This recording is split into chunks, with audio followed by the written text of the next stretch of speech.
be the mother of all battles, one unlike any other. I, Captain Ginyu.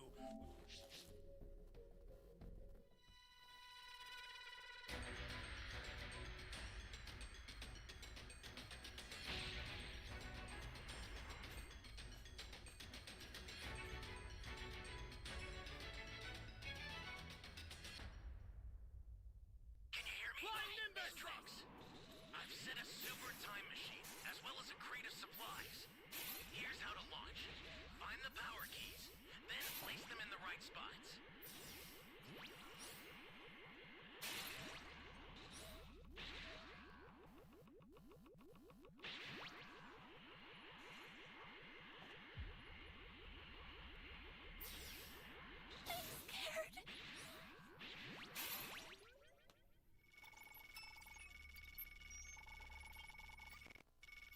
Thank you so much.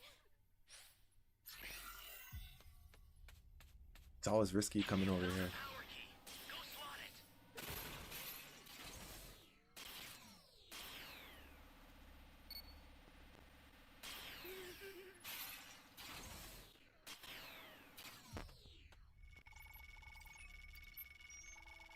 Great. You know what to do with that My key. savior.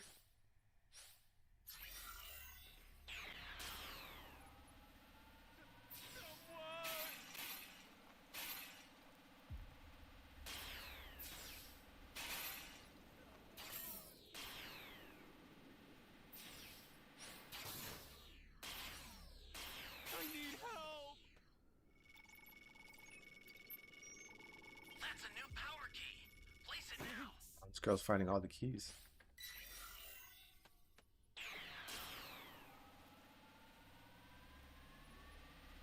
Welcome. Great. Thank you. You know what to do with that key. Close. You got a power key right there.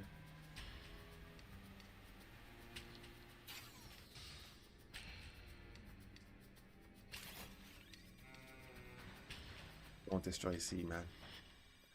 Okay, he's destroying E. That's good because the key's not found there yet.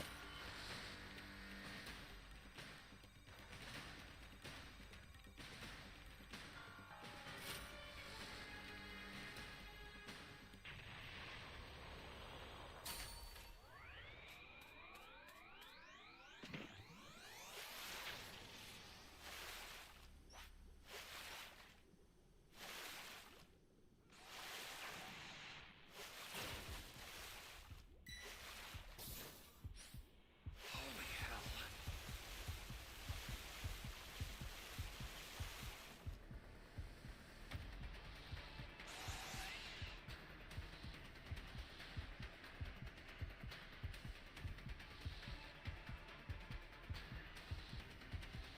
This guy always, bro, why do they always come after me, dog? It's always Roman. I swear to God. Always Roman.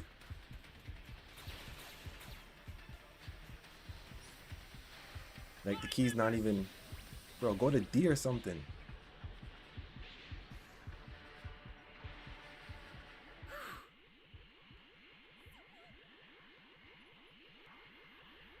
Guys be snap, crackling, and popping.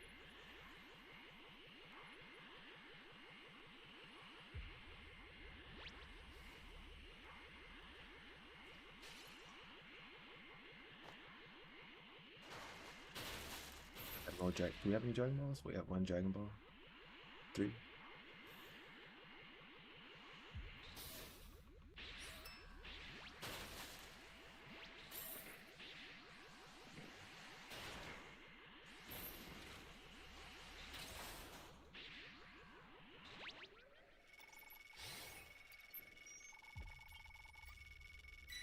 You're my savior. It's gone.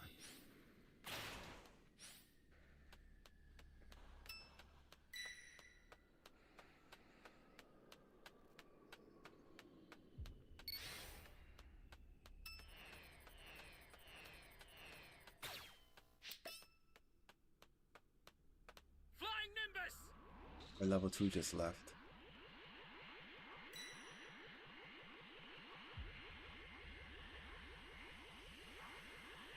3-person counts.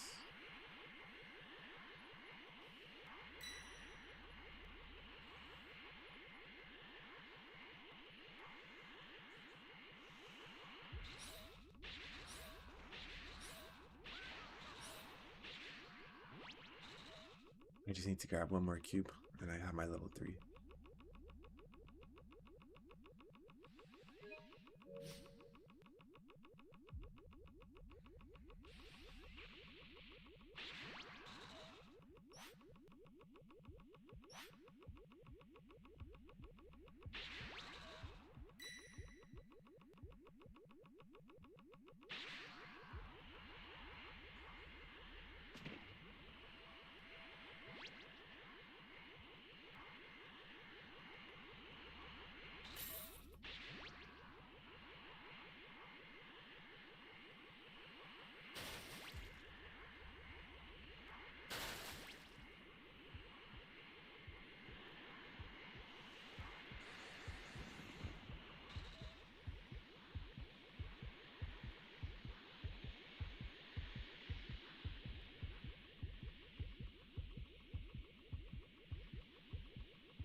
Figure out what his key is.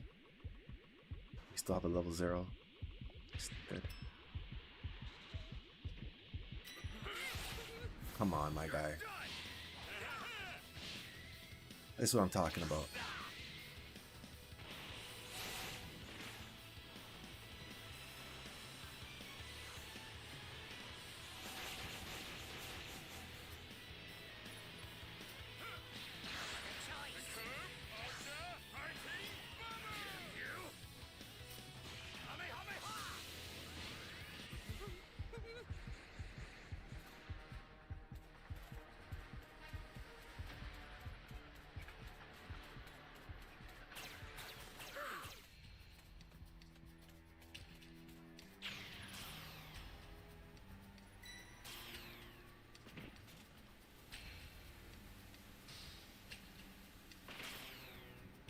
Chill here. Wait.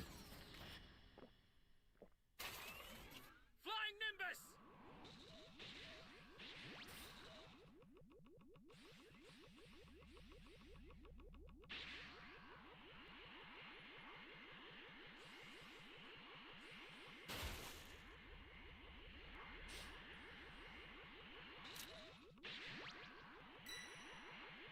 This guy's about to get KO'd. This is bad. Somebody's down. Exercise extreme caution if you're going to help them.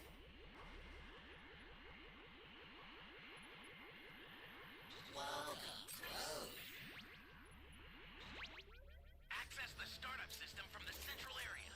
Just a little more to go, then you're done. So game is up. What do you mean by that, homie? Ally down! If you intend to rescue them, watch out for enemies. Need one more cube. And we need one more Dragon Ball.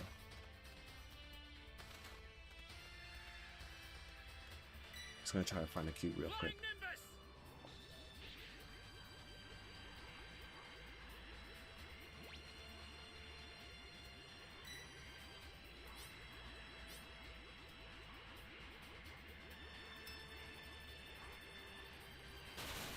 We lost level 3.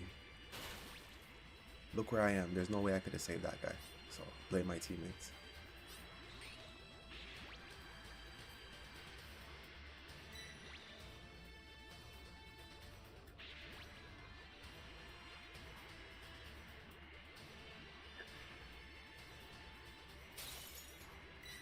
The startup system is under attack. Holy hell. Stop it if you can, but retreat if you need to. Got it? I'll send some supplies to help. Make good use of them.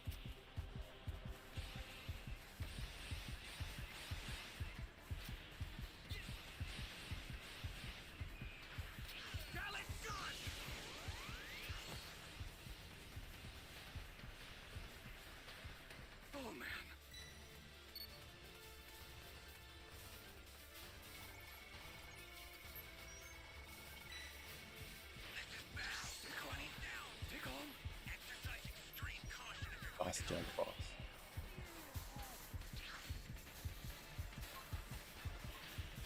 Honestly, you should have just left it in X, bro.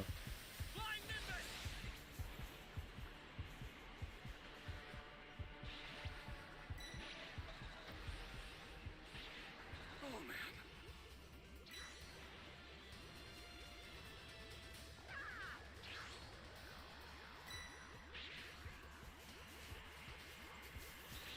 Holy hell.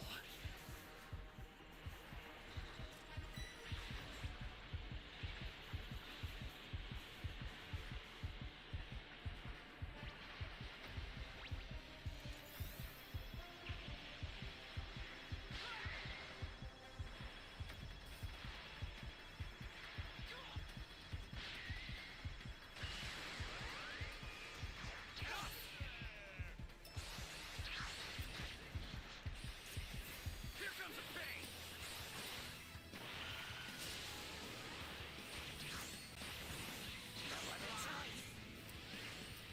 Oh my gosh, how do you get so much fucking defense?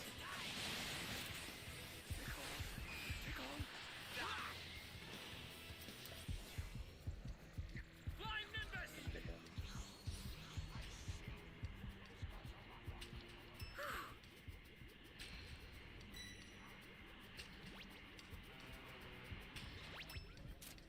All ran out of dragon changes. The startup system's under attack. It's dangerous, so tread carefully if you want to get closer.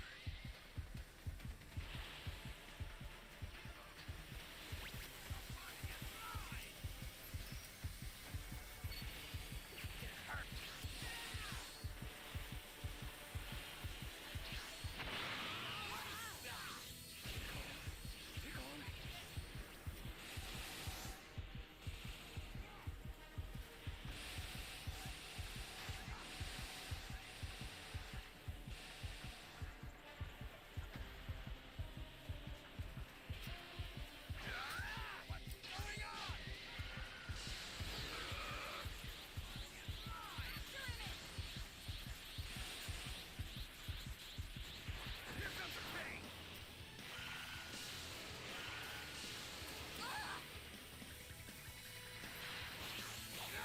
Damn you.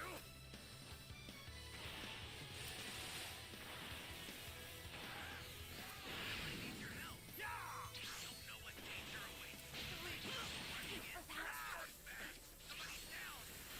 Exercise extreme caution. Come on, we have two people, man. Where's everyone? Go to the. Startup system's destroyed.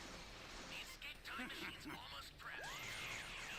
Indicated by a blue line. Nailed it. Your body is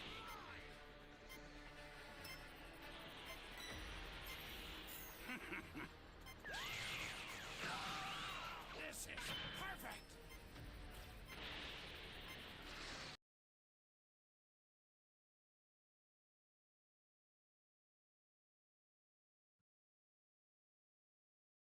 And when I do, they will soon regret their actions once they are destroyed by these mighty hands. Now enough talking, Murno says. I didn't come here to have a banter with you worms. Now which one of you wants to step up and die first? I'll even give you the courtesy to make the first move. Now step forward, Murno says. Hey, Beerus, Champa says. You want to go first? My stomach's acting up and I really don't feel so good. With Beerus responding, stop acting like a coward, Champa, and accept what's about to happen. You're not going to pull that one on me today. You will fight or die. With Champa responding, damn you, Beerus. I wasn't expecting to get myself involved in a situation like this. I didn't even train. Ah, damn it all, forget it. I'll do it. Might as well if I'm going to die here along with you. At least I won't let you outshine me if we do this. With Whis responding, Lord Beerus, wait. It's fine, Whis. Beerus, I have a score to settle with this abomination and I might as well be the first. Who do you think you are coming into my universe telling me that it'll all be destroyed, Beerus asks. You're nobody to dictate that. I am this universe's god of destruction. So if this universe were to be destroyed, then it will be under my order and by my hands,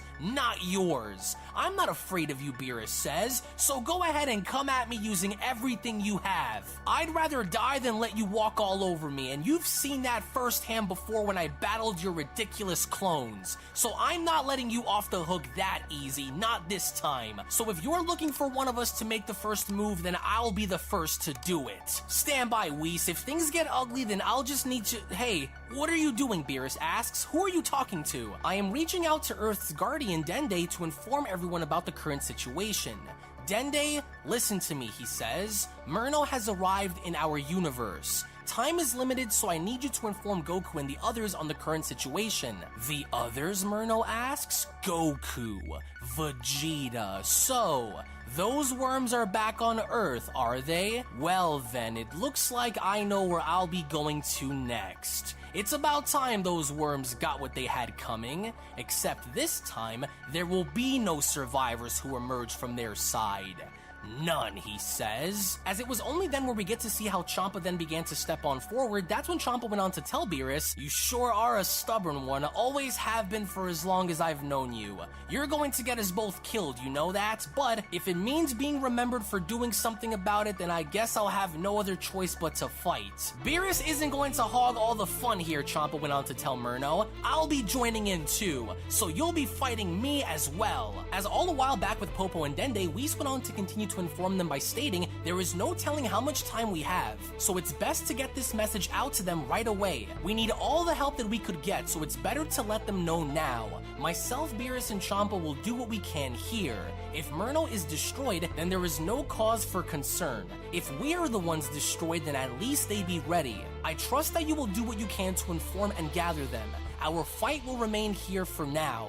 Good luck, Whis says. As both Dende and Mr. Popo then began to scramble, that's when Dende went on to tell him, quickly, Mr. Popo, we have to open the chamber and let everyone know what's happening. We have to go right now, as Mr. Popo responds, but isn't the door sealed shut? No, oh no, we have to hurry and get that door open, Dende says. Well then, Murno says, are we all ready now? As it was only then where Whis was shown having to get in between both Champa and Beerus, as Whis went on to respond, you two cannot possibly engage against him alone. So therefore, my assistance has been called into action, and so I will join, he says. As we then see how all three of them are then shown in fighting position, Whis then went on to comment, this is going to be unlike anything we've ever faced before, so it is encouraged for the two of you to use your full destructive power against him. We will synchronize our attacks and work as a single functioning unit, Whis says. There is no telling what Murno is capable of in doing, Whis adds, especially with this new body and power. So if we are to stand a chance, we must not waste any opportunity.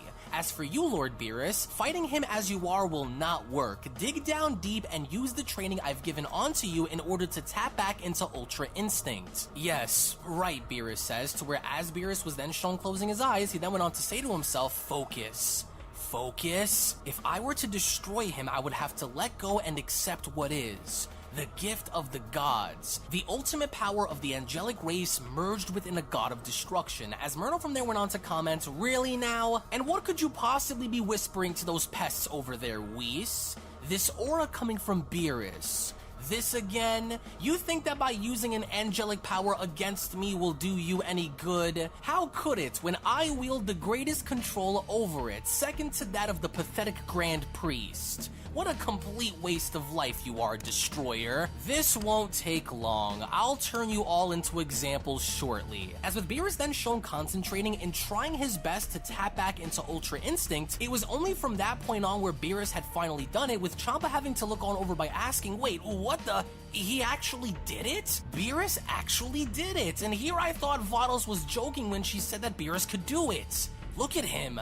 But How? Worry about that later and worry more about what's about to happen. He's coming, Champa, and with Murno then shown slowly approaching them, Murno then went on to address them by stating, I am going to enjoy every moment of this. I am going to beat the three of you to death with my own hands. As all the while back inside the time chamber, we then see how Goku was in fact at that point using Ultra Instinct to train with the others, as he was only then shown having to avoid Golden Frieza's punch. Golden Frieza went on to tell Goku, quit moving and hold still, you disgusting silver-haired monkey. I swear, when I get my hands on you, Goku, I'm going to. But then, before Frieza could even finish, what Goku had done was backhand Frieza across the face by telling him, you will do nothing, Frieza, but I need you to keep pushing. As even both of the androids had then gone in attempting to strike Goku, with Goku once again shown avoiding it, it was from there where Goku went on to tell them, your synchronized movements are insane, but in order to be able to be effective against Murno, you'll need to work on the execution of your techniques. As Gohan also went on to pop up behind Goku by telling him, your power is unbelievable, Dad, but you should know that I am far from calling it quits against you.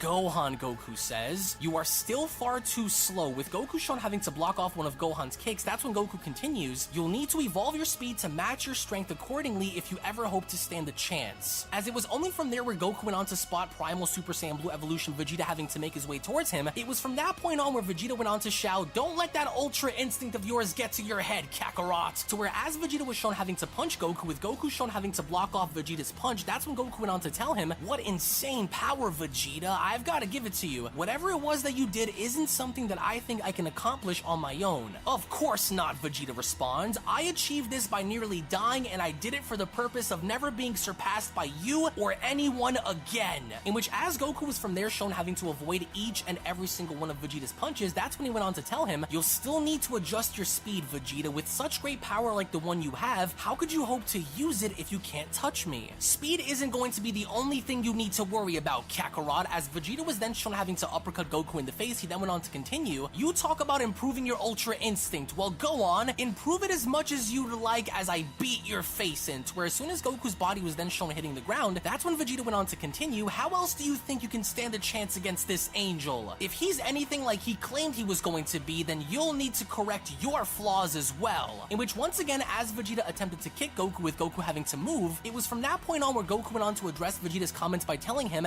and I will. Once I discover another level to this, then that will be the key to victory. But I won't quit against you either, Vegeta. As Goku was then shown punching Vegeta in the face, he then went on to tell him, even if this form of yours is something that I cannot achieve. To where as Vegeta was then shown having to break his fall in front of the others, that's when Vegeta went on to address Goku by telling him, not bad, Kakarot. I actually felt that one more than I expected. If you die here, it won't be on my head, and you know that, right? Ready to show me more? With Goku responding, I'm prepared to die if I have to, Vegeta. This is getting me all fired up. You guys are seriously no joke. Well, alright then, come at me, Vegeta. Let's see if you can survive round 2. I've gotta admit, Goku adds, you guys are really something, especially you, Vegeta. That form of yours is a lot harder to deal with than I thought. But there's still so much left for us to do, so I'm ready whenever you are, he says. You all aren't making it easy, but we'll need to push ourselves even harder if we hope to beat this guy. Of course there is, Vegeta adds. We Saiyans never stop improving despite the levels we discover. That Ultra Instinct of yours is a lot trickier to counter than I thought as well, but I'll find a way. Don't you worry, Kakarot. As Frieza went on to chime in, you Saiyans are utterly disgusting. If the two of you are done stroking your egos, I have a bone to pick, and I'm not looking to waste my time listening to you insects chatter all day. I don't know which one of you is worse, but I told you that I didn't agree to this so I can just simply help you. I agreed to this so I become even more powerful than before and destroy that angel myself, and then, only then, will I have my revenge on the two of you, Frieza says. So if you won't attack Goku, then I will. As the moment Frieza was then shown dashing directly towards Goku, it was only from there where Goku went on to tell Frieza, Frieza, wait, you just gave me an idea for something that we haven't tried in quite a long time. As a matter of fact, I think it would be very useful. Now, you may not like the idea, Frieza, but I really do think it would be the best shot that you have at destroying Murno if this works. Now, let me see. Ah, there he is. Now, Frieza, I need you to at least hear me out before you get mad, okay? Trust me, this will work.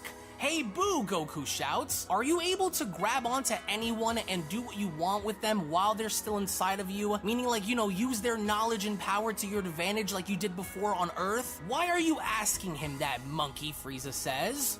Yeah, Boo, remember, Boo can gobble anyone and transform like before. Boo did it when Boo fought the evil Angel Man before, he says. Surely you're not truly thinking of what I think you're thinking, Kakarot. Great, Goku says. Now, Boo, I want you to go on and absorb Frieza in your body and become one with him. With your abilities and with his power, you'd create a very dangerous and powerful fighter that would surely help us greatly against Murno. Gah, what did you just say? Frieza asks. You want him to absorb me? How dare you talk down to me in that kind of way, Goku? How dare you? Did you forget who I am? Did you forget what I can Right do? now we're I 7 out am of 8. Lord Just need Frieza, one the more. mightiest in the Come on, entire guys. universe. I would rather die and go back to hell than ever agree to be absorbed by Majin Buu, or to merge with any of you worms. Death would come knocking at my door before I would ever even agree to giving myself up to join bodies with someone. I will not be absorbed by him, nor will I agree to do anything to help you and your stupid little friends. Have someone else fuse with the pink monster. I refuse, Frieza shouts. And because you want to dare speak to me like that, I am done training with you all, he says. I am going to end your life right here, right now, Saiyan. I don't care what happens. I am done playing by the rules, Frieza shouts. As he then went on to raise his arm in the air, he then continues, I will not be looked down by you, Goku. I am going to put everything I have into this next attack, and whatever happens to you all is none of my concern. Or so you think, Frieza, Goku responds. One of your biggest problems is you tend to lose sight at the bigger picture sometimes, he says. You'll be doing us and yourself a huge favor by merging with Buu, which by now you don't really have a choice in the matter because, well, it's already too late, he says. Too late? What do you mean it's too late? But then, before Frieza could even finish, Majin Buu had began to absorb Frieza, with Frieza having to shout, what the? No, no, no, no! Where did this come from? No! Let go of me, you bubblegum freak! Let go of me! Let go! Hey, look, he actually got him, Vegeta says. Everyone stand by, Gohan comments. We don't know what kind of influence Frieza's going to have on Buu's mental state. We could be facing off against a new enemy, he says. No worries, Buu says. As he went on to leap into action, he then continues, Buu will have him under control. Now merge with Buu. As it was only then within that moment where a massive burst of energy had gone in blinding our heroes, in which as Goku was shown shielding his eyes, that's when Goku went on to respond, damn, this light is so bright, did it work? Wait, that power, Goku says, the light is fading. Is that him?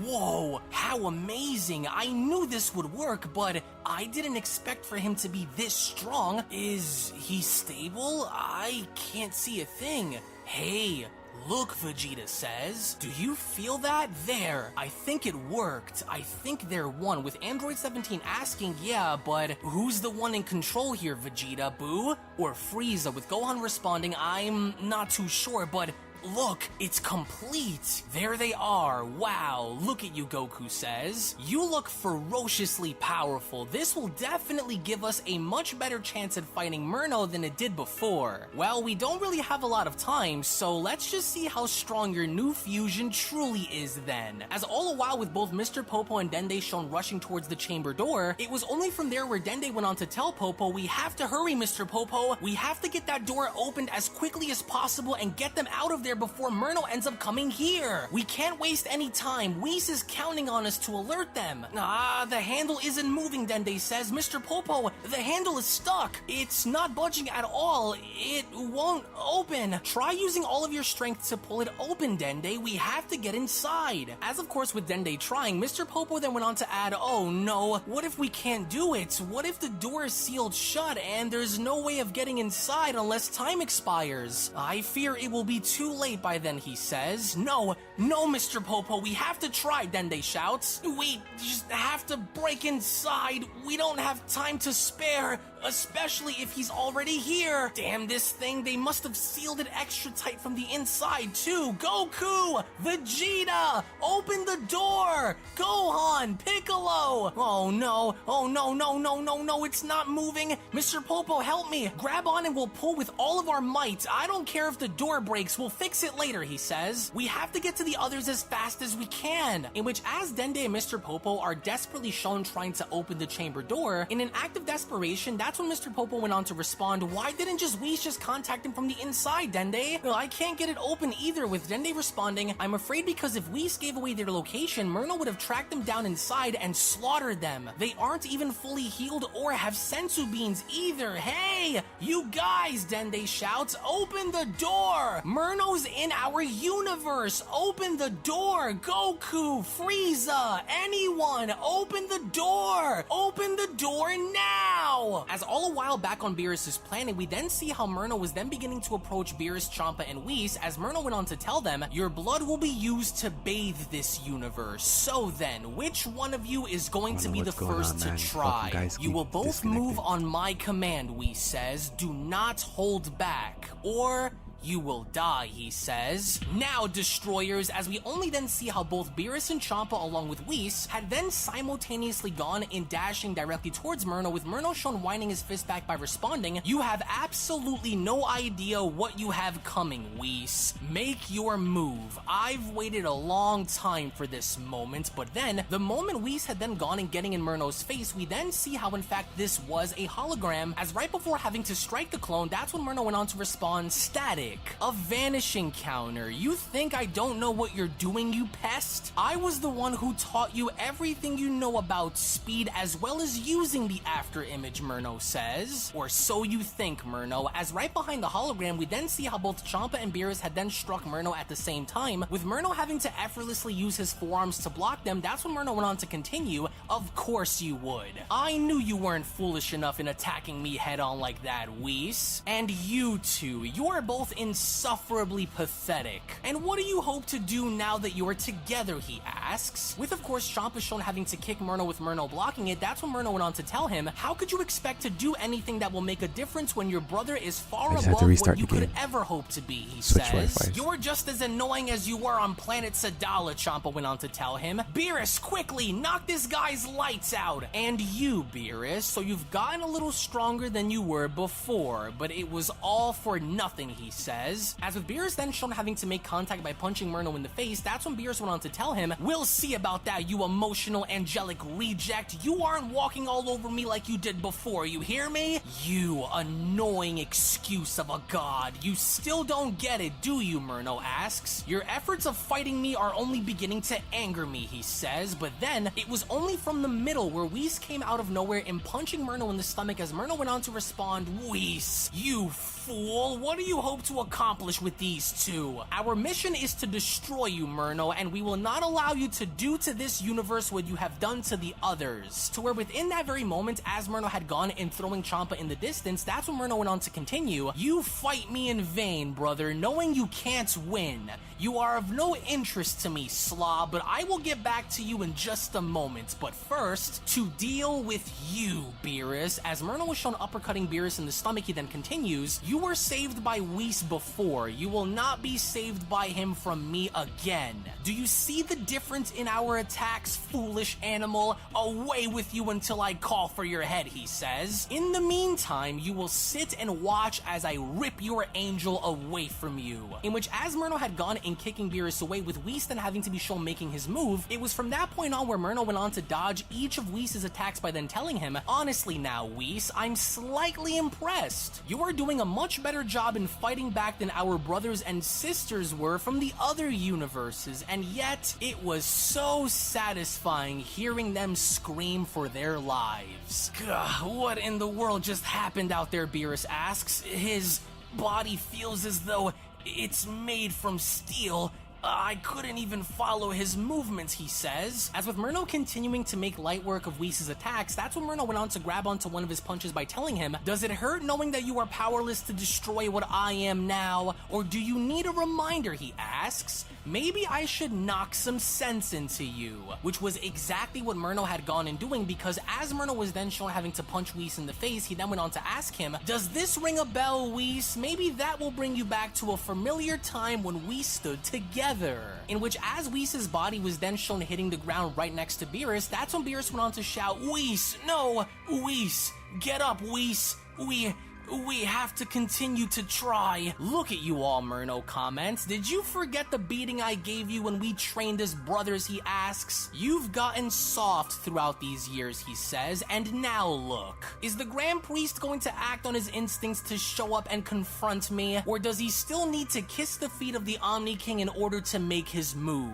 Because I can promise you that by the time he arrives, the three of you will already be dead. What do we do, Whis? Beerus asks. He's treating us like children out here. Do you have a plan? Because we're running out of options here. He's a lot stronger than I imagined he would be, Whis responds, but there is a way, my lord. A way? What way, Beerus asks. Have you discovered something about him that could help us? We will try to use speed to our advantage. I'm sure if we can throw him off even for a moment, it could give us the opening that we need to at least hurt him. It's worth a shot, he says. Now follow my lead. As all a while back on Earth with Mr. Popo and Dende still shown trying to get inside the time chamber, Dende refuses to give up as he continuously goes on to bang on the door by shouting, "Is there anyone who can hear me? Goku, anyone, damn it, why can't they hear me? Dende, please calm down. Open the door," Dende continues to shout. Murno is here. Somebody open the door. Oh, it's hopeless. We can't get inside, and they've sealed themselves off from the outside world from within the chamber. Oh, what do we do? I guess there's only one thing left that we can try.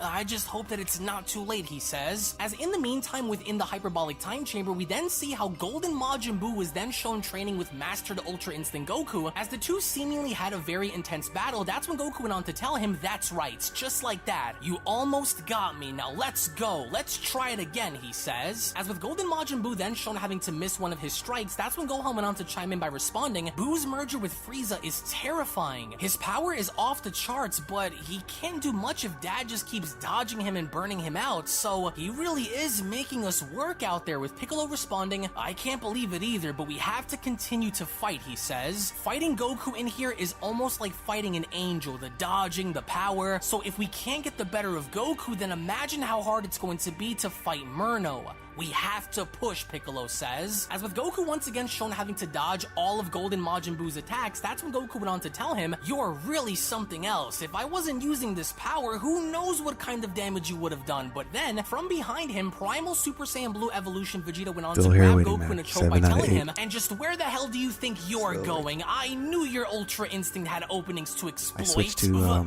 Survivor Q because my Raider Q was the strongest is done, Vegeta says. "You feel that? That's exactly what I'm going to do to that rotten angel," he says, as he continuously goes on to squeeze Goku's neck. As even with Golden Majin Buu left baffled by this, that's when Vegeta went on to continue, "Hey, what the hell are you looking at? Hurry up and attack him before he breaks free." To where this was exactly what Golden Majin Buu had done, because as Golden Buu had gone in punching Goku in the stomach, while Vegeta continued to hold him, that's when Vegeta went on to tell Buu, "Don't stop punching him, you hear me? You'll need to also harden your body if you hope to keep up against that angel, Kakarot.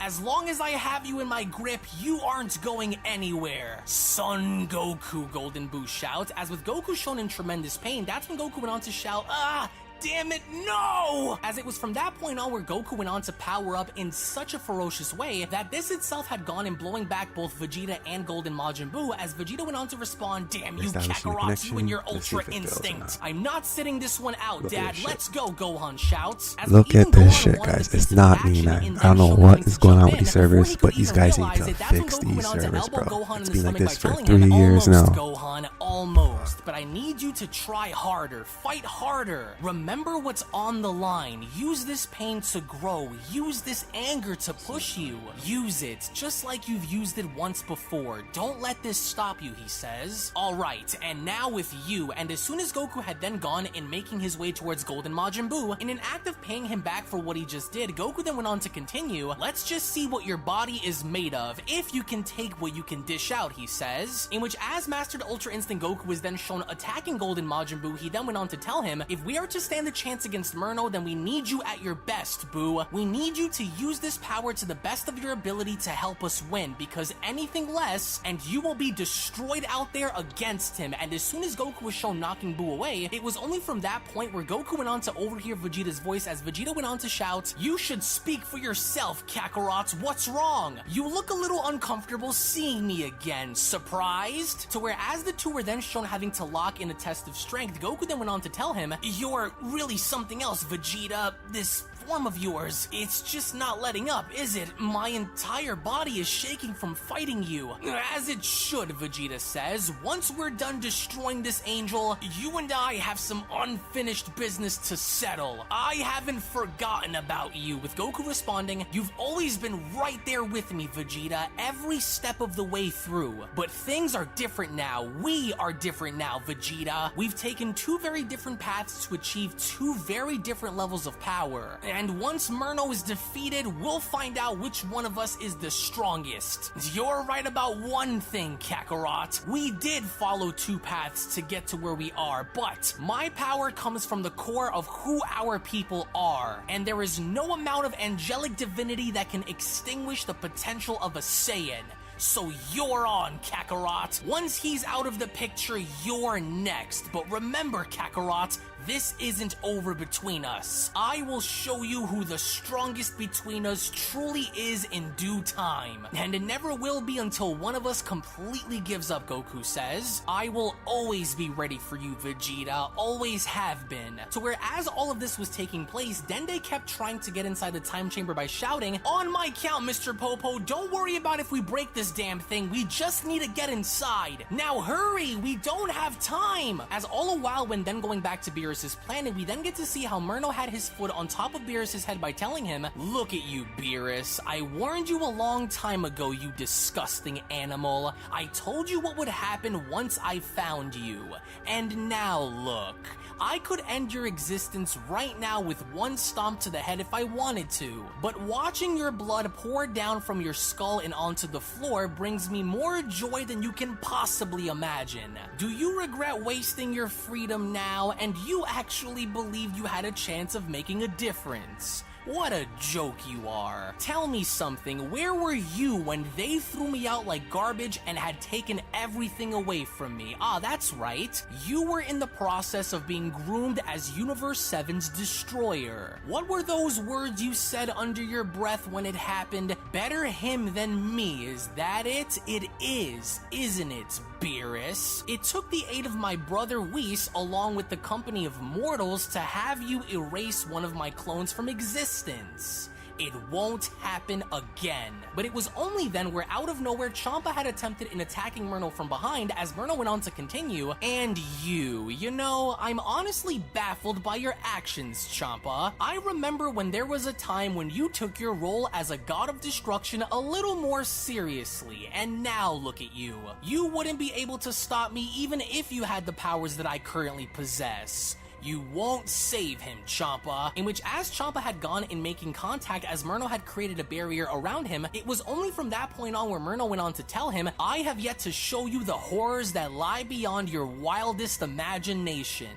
At least not yet, of course. Now get away from me and leave me to finish this animal once and for all," Murno says. To where as Murno had gone and blowing Champa away, with Whis quickly having to show up to catch him, it was only from there where Champa went on to cry out, "Whis, help me." "Stay with me, Lord Champa," Whis says. "I'm here, don't worry. Stay with us, Lord Champa. As long as we can keep his attention long enough for the Grand Priest to arrive, we must continue to fight," with Champa uttering, "Whis, Whis, my body, Whis, he's too much." "Of course you would, Whis," Murno says. In which, as Whis was then shown having to dash directly at Murno again, it was from that point on where Whis went on to address his brother by telling him, "You will not continue your act on violence within this universe so as long as I am here to protect it." But once again, with complete ease, Murno was shown having to deflect each and every single one of Whis' punches by then asking, "Tell me something, where was this passion when the Grand Priest was ordered to destroy me by that brat Zeno? Why wasn't this same burning desire seen when I needed you the most?" With Whis responding, "Because I could never stand to break the laws that were set to create equal balance within the multiverse. And as such, I would never stand by your side knowing that you were willing to sacrifice your own kind to get what you so desperately wanted," Whis said, as he then went on to dodge one of Murno's punches. Within the blink of an eye, that's when Whis had gone in knocking away Murno's foot from Beerus' head, with Murno shockingly seemingly being surprised by this, that's when Whis went on to continue, and as long as there is life within this body, I will not allow you to destroy this god of destruction. Murno, you have caused irreversible damage, and I cannot allow for you to have your way with the 7th universe. To where within that very moment, Whis had gone in completely using pure force and pressure, and literally from there having to be shown blowing Murno off of Beerus's planet through from a first-person perspective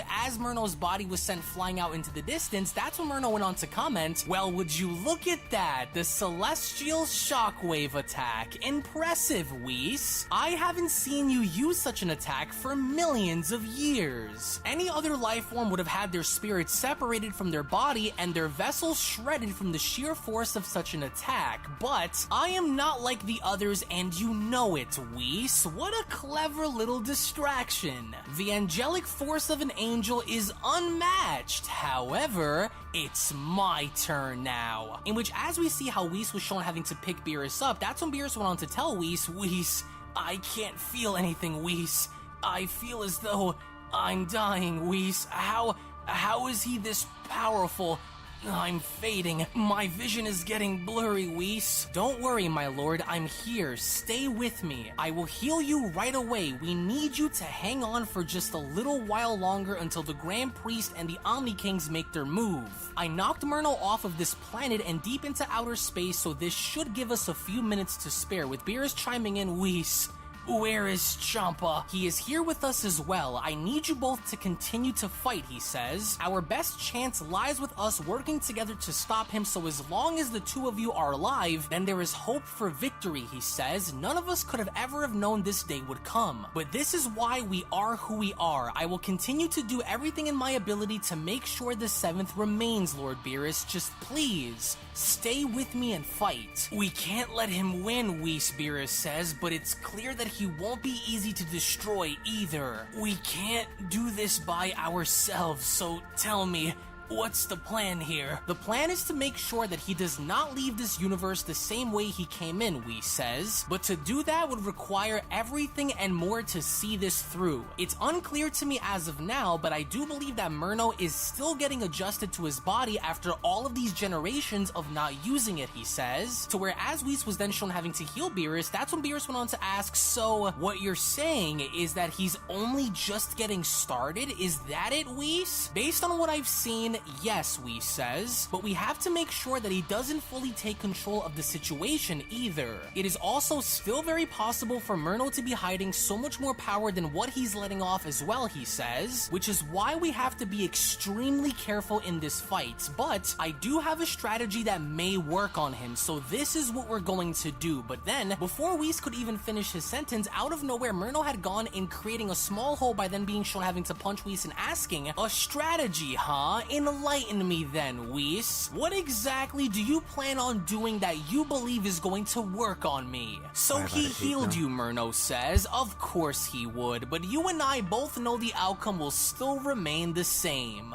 Damn you, Beerus says. I wouldn't get too far ahead of myself if I were you, Angel. Is that so? And why do you think that is, Murno asks. You seem sure about something, as unbeknownst to an unsuspecting Murno from behind him, we then see how a gigantic Hakai ball was then making its way towards him. It was from that point on where Beerus went on to tell Murno, oh, but I couldn't be more sure indeed. You made a grave mistake by coming into this universe, because it's going to be the last place you will ever be. But that was when out of nowhere Murno had gone in grabbing onto the Hakai ball without even looking, as he then went on to ask, according to whom? Did you really think I wouldn't notice? As a flabbergasted Champa went on to respond, but there's just no way. He stopped my Hakai without even looking. Energy of destruction. Here, Murno says, take it back and be destroyed. As from that point on, Champa was left with no other choice but to take the attack head on. As the moment we see Champa having to defend himself, that's when Champa went on to shout, "Aw, damn it, I have no other choice!" As it was only right then and there where a massive explosion had then taken place behind Murno, as Murno went on to comment, "You never stood a chance. None of you ever did. I am everything you've ever feared.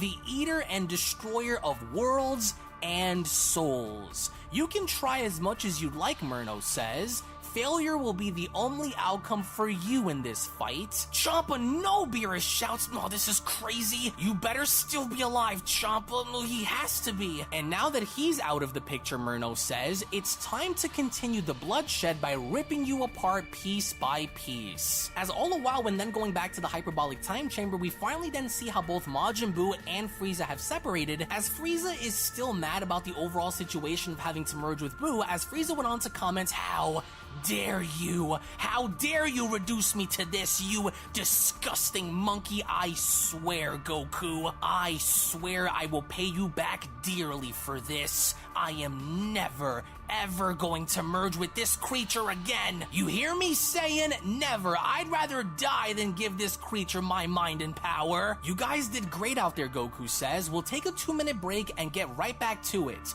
Don't give up, Gohan. You did great. But before we break, there was something I wanted to show the androids. Do you mind if I can borrow you, Vegeta? Borrow me for what, Kakarot? What exactly are you gonna try and show them that requires me to be involved? Well, we're going to show them the fusion dance really quick, Goku says. Now, in order for this to work, the two of you have to make sure that you are both equally synchronized or the fusion will fail. I have no doubt that if the two of you were to merge together, you'll create the ultimate fighter. Let's show them, Vegeta, Goku says. It'll be quick. We don't have to literally fuse, he says. God, you've lost your mind. You know that, Vegeta asks. You know I hate doing that stupid dance, Kakarot. This is going to be the last time, I swear it will. Now hurry up and let's do this, he says. As within that moment with Goku and Vegeta showing the androids the fusion dance, that's when Goku went on to comment, so did you see that? That's all you need to do, and once it's done correctly, the two of you will combine bodies and create an entirely new fighter with incredible battle power. I would say in case things get really messy out there against that angel, you should get together and fuse. You won't be stuck forever, so at least you know that a time limit's there before you separate. Oh, I hate doing this stupid pose, Vegeta utters, but then, finally at long last, Dende was able to open the time chamber door as Dende went on to shout, "Hey! What are you all doing? How did you not hear us out there?" With Goku responding, "Oh, Dende, we were a little busy in here, so we couldn't hear you. What's up? Is everything alright?" "We don't have any time," Dende shouts. "It's Murno! He's here! He's entered our universe and he's currently on Beerus' planet right now! We have to do something! Whis and Beerus are in trouble and I don't think they have enough time!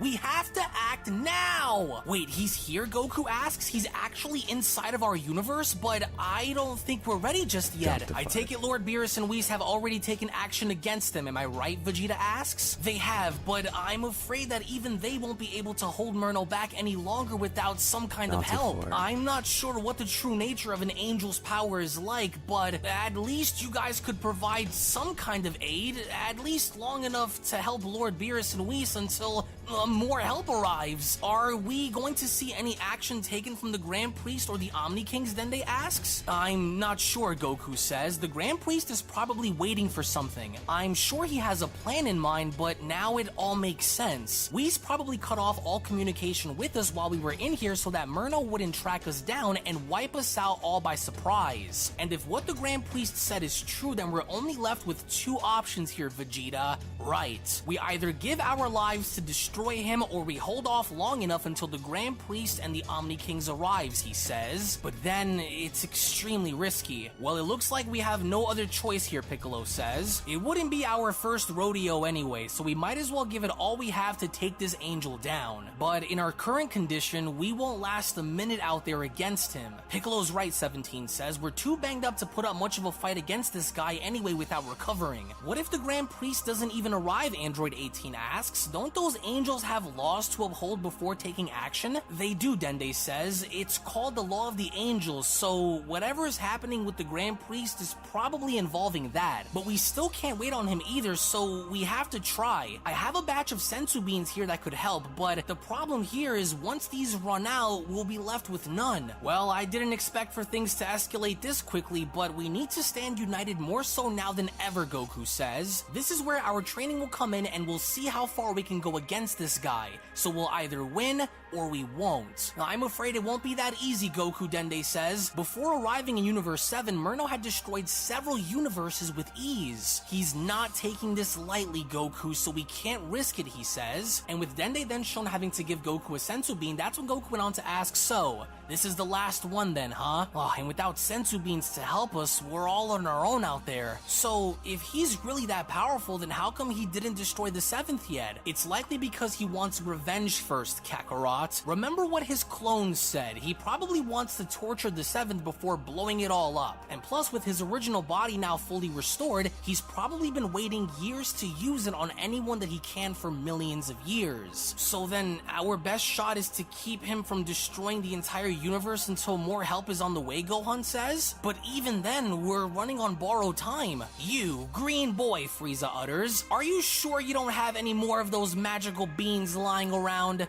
No, what I'm handing out to you all right now is what's left. After this, we're dry on beans for a while. Alright everyone, Goku says, so how are we going to do this? Should we go and take the fight to him, or should we find an empty planet to have him come to us? Well, whatever plan you decide on, you must make it quick, Mr. Popo says. I don't believe they have much time left on Beerus' planet either. As all the while when then going back to Murno and Beerus, with Mastered Ultra Instinct Beerus shown having to punch Murno, it was from that point on where Murno went on to grab onto Beerus' punch, in squeezing by breaking Beerus' hand by telling him, look at you, weak, as if using a power that originally belongs to an angel will save you. I mastered that power long before you became a destroyer, you rotten animal. I'm going to break you, Beerus. You will only wish to be dead than endure the punishment you have coming. Killing you will be far too easy, Murno says, as with Beerus shown screaming, he then went on to continue, and I might as well warm myself up before dealing with the leaders of these worlds, he says. You are just a stepping stone for me. This is one nightmare that you will never wake up from, Murno says, as from there he went on to uppercut Beerus in the face, to where as soon as Beerus had gone and hitting the ground, that's when Murno went on to ask him, what will it take to draw the Omni Kings and the Grand Priest out of hiding?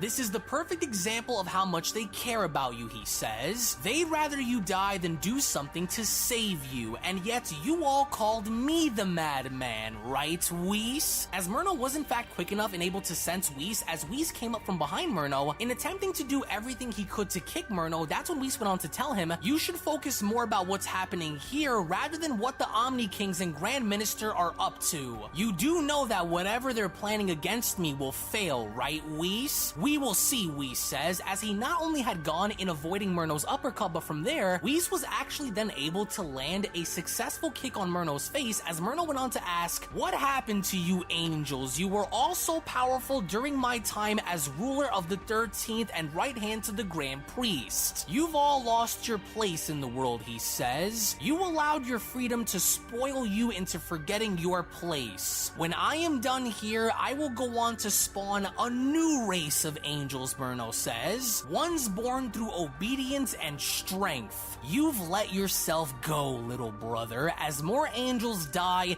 the Grand Priest will be forced to watch. I will make him come to me one way or another, and if he doesn't, Murno says, then I will just have my way with the entire multiverse until I find the Omni King's homeworld and destroy them myself. To where within that moment, as Whis was shown being slammed on the floor, Murno had then gone in firing multiple energy blasts at Whis. In following through with his words and wanting to make his brother suffer, that's when Murno went on to tell him, you will be long gone before you see the day father gets what is owed to him, he says. But then, that's when Whis had gone and teleporting out of the way and getting behind Murno by shouting, that's enough! Stop this now! Impressive, Murno says, but you're struggling, Whis. While I spent millions of years rebuilding, you stood exactly where I remembered you being, he says. In which, as Whis had gone in attempting to strike Murno from behind, with Murno being shown having to avoid each and every single one of Whis' punches, Murno did not stop there, as he then went on to tell Whis, you won't be able to protect any of them, Whis. Are you starting to slowly see the truth? The more more adjusted I get with this body, the worse this will become for you. How could you stand there and act as though your punishment wasn't uncalled for, Whis asks. We discovered pride in you, Murno, pride that morphed itself into a hunger for power and control. You were willing to murder trillions if given the chance. You've broken the code of the angels and the laws which you were supposed to uphold. But that's when Murno went on to elbow Whis in the stomach by responding, which is exactly why I will eliminate the hierarchy of creation and create a new system that fits the mold, you rat. While you were all jealous of my growth and potential, the Omni Kings and the Grand Priest feared me. They feared what I'd become. They feared that there would come a day where they were no longer in control, he says, which was why they threw me out. And what did you do to protect me? What did you do to stand up for me, Whis? You stood there and watched in silence, and you did absolutely nothing to help me. Your silence was judgment, Murno says. You didn't need to say anything because I knew. But my judgments will not come through silence, Murno says, but through pain and punishment. One by one, every single one of you, you will be judged. And as soon as Murno was shown elbowing Whis to the ground, he then went on to tell him, despite losing several universes along with several of his children, those cowards remain in hiding. Why? Because they're afraid, Murno says. You think I don't know? You think I don't remember, Whis? I will unleash a storm of destruction so vast that it will force those rodents out of hiding, and they will be forced to come right to me. Lord Beerus, Whis says, please stay with me. This universe needs you. I need you. We need you, he says. Please, just hang on and continue to fight. Stand up, Lord Beerus. And him, Lord Champa, Whis adds, we need you to hold him at bay. Continue to fight, Champa. I grow tired of these pathetic so-called destroyers standing in my path, Murno says. You as well, Whis. Try as you'd like, but this next attack will destroy the three of you without a trace. That I can promise. With the three of you out of my hair, I could have my way with the rest of these worms from the 7th before destroying this entire universe and making my way to the next. I will not back down, Murno, Whis says. I swore to protect this universe with my life, and that is exactly what I will do. I am far from finished, and you should already know that about me. I took an oath to see my duties out until this is finished, so I will not back down now, nor will I allow myself to be destroyed by you. Murno, your fate has already been decided. You will not win, nor will any of this favor you once this is all over, Whis says. Oh, please, and what are you going to do to stop me, Murno asks. You angels are all alike. Claiming that I will be destroyed, your faith in the Grand Priest is disappointing. For as long as I stand to oppose you, I cannot allow you to have your way with this universe, Whis shouts. This blast of yours will not be enough to rid me of my duty. Is that so, Murno asks. Well then, I'll just add even more power onto it then. More power? Surely you're bluffing, Whis says, but then Murno had went on to show his brother that in fact he wasn't lying, as Murno went on to respond, then call my bluff then, coward. As the very moment Murno had gone in launching this blast directly down at Whis, out of nowhere Champa himself had then stepped forward and pushing Whis out of the way by shouting, hey Whis, get out of here now! The blast is about to land. Grab my brother and get as far away from here as you can, he says. Lord Champa, yes, of course, Whis says, because this was the very moment that Champa had now taken the fall for both Whis and Beerus. With Champa being shown having to plead to Whis and getting out of here, Champa then went on to continue, get off the planet right now, Whis. If you find Vados, tell her what happened. Alright, Lord Champa, thank you, Whis says. I must hurry. Up now, Lord Beerus, we must go. I can't feel a single bone in my body, Champa says as he went on to look up. You better not tell anyone about this, Beerus. But as Whis was attempting to make his great escape, it was only from there, out of nowhere, where Murno had gone and instantaneously teleporting in front of Whis by asking, and where do you think you're going? No, Whis says, but how? He's even faster than the blast itself. He's blocking my path, Whis says. As with Murno now shown having to directly charge at both Beerus and Whis, that's when Murno went on to shout, this is where both you and your pathetic god of destruction action, die, Whis. I must hurry. This will use quite a bit of power from me, but I have no choice.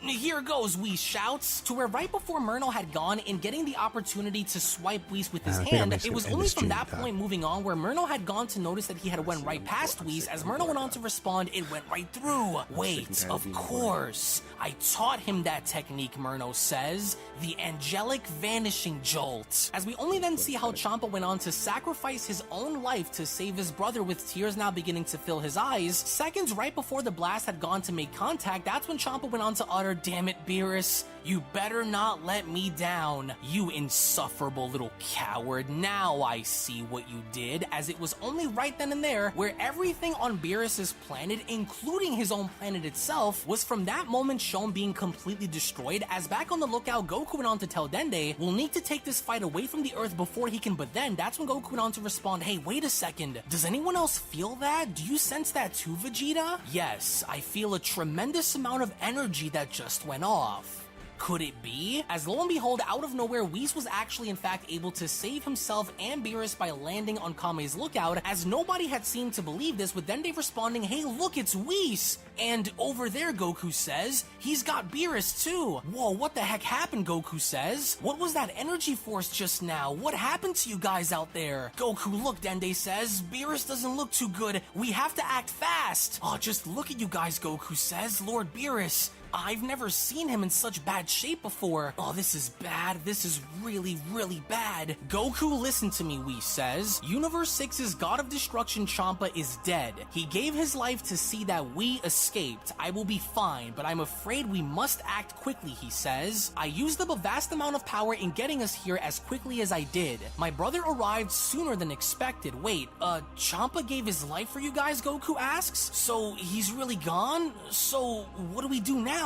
With how quickly Myrno is acting, we may not have enough time to wait on the Grand Priest to take action. He's strategically picking his spots, isn't he?" Vegeta asks. "How do we know he will come here next?" With Whis responding, "There is no telling where he might go next, but he didn't forget about what happened with you before. We are only now down to two options left," he says. "We either do what we can to fight hard enough to destroy him once and for all and use everything we have even if it destroys us, or the second option, which is we fight this out long enough to survive while the Grand Priest is given the order by the Omni Kings to fight. We are to use everything we have," Whis says, "and we are to all fight as one if we hope to stand a chance in this battle. Anything less than your all and you will be destroyed." "While in battle against my brother, I felt a restriction from within, which means he is either holding back his real power or he has yet to fully access his body to its fullest potential after eons of it remaining inactive.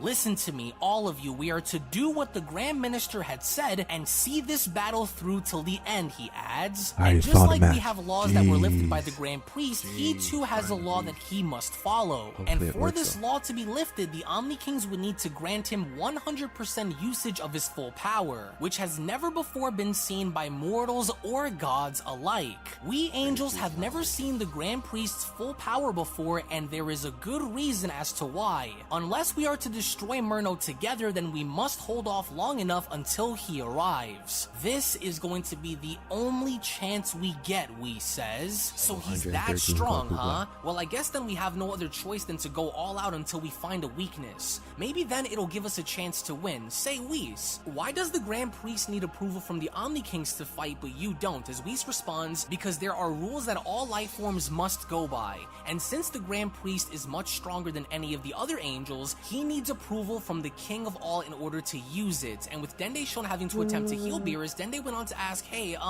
Mr. Whis, I can't heal Lord Beerus properly. His essence is too great for my power to restore. I could only keep him stable." With Whis turning around by responding, "Well, I thank you for trying anyway, Guardian. I will take things from here if you don't mind. It was an extremely difficult fight, but it's better to know that we still have Lord Beerus by our side than not having him around to stand against Myrno at all. We need him." As he then followed up by sticking his staff out and healing Beerus, he then continues, "Just as he needs you. There is no telling where my brother will go to next, but it's better to be ready than perish blindly in battle. Now rise, Lord Beerus." And as soon as Beerus is then shown fully healed, he then went on to sit up by responding, "Gah! What just happened? Where am I? Where is he? Beerus shouts. Where is Murno, Whis? I'm not finished with him. Now where is he? Where?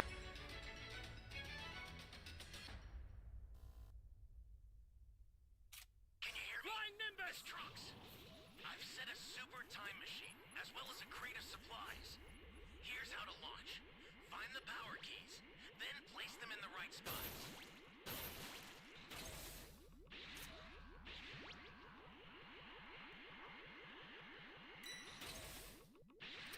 You found a power key. Go slot it. Please save me.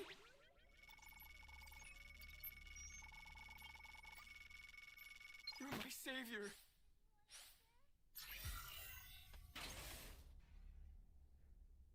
I don't have to rub it in my face, bro.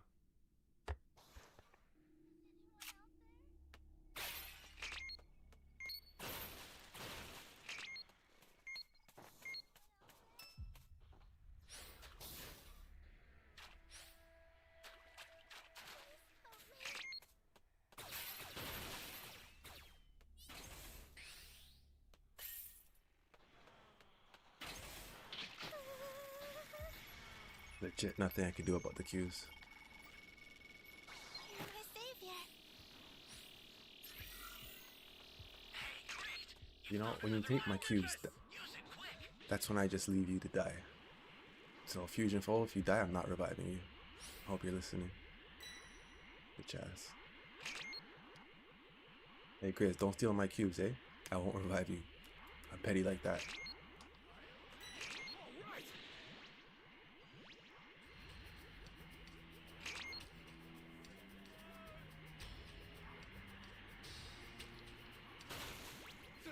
Someone!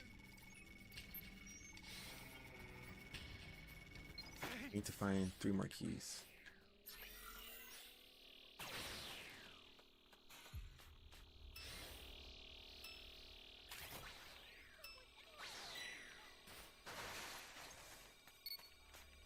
Great. You know what to do with that key.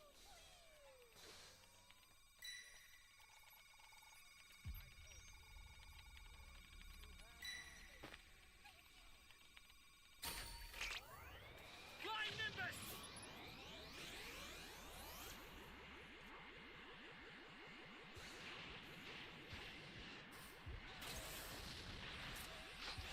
This guy's snapping.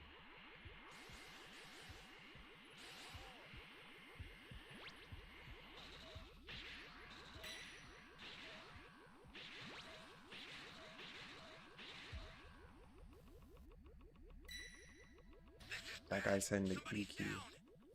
Exercise extreme caution if you're going to help them. Hey, great. You found another power key.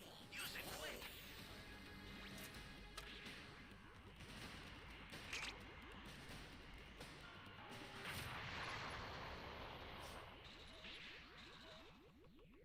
With my immortal flesh. Great. You know what to do with that key.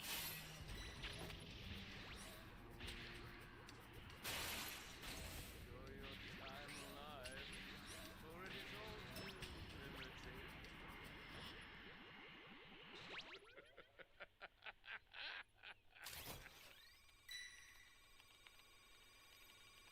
Gotta set this key as fast as possible. We should be getting a transfer. Here is headed your way. Yeah, right now. Take it now. Here comes the pain! Oh, come on!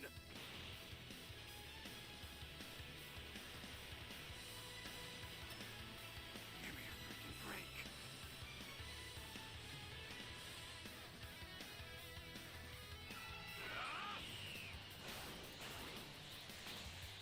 It was right there.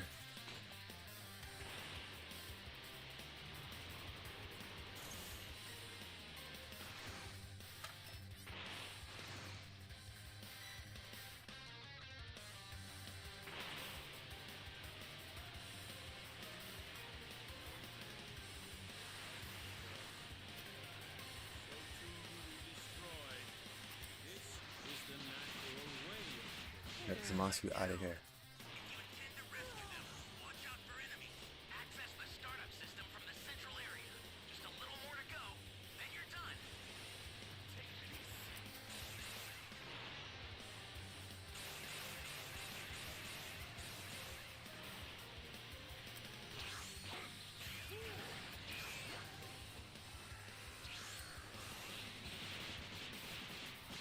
Bitch.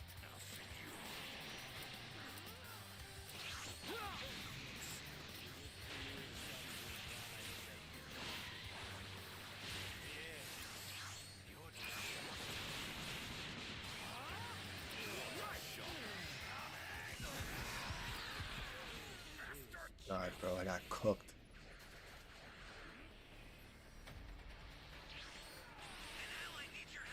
We did some damage though. Half his health is basically gone.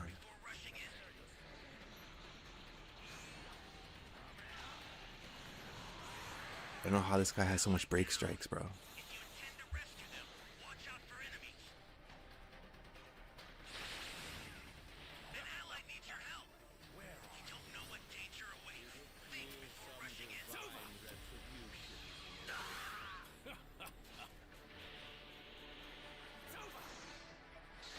This, I don't know. Those days are gone, bro. I don't know if you can still summon, or if you can still pull him in this. Make good use of them. I will give you your due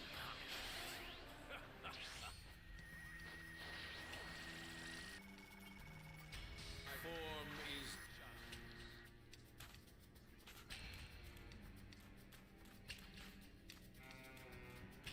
You doing, homie? Do something. Go save someone. Go to the fucking time machine. Do something.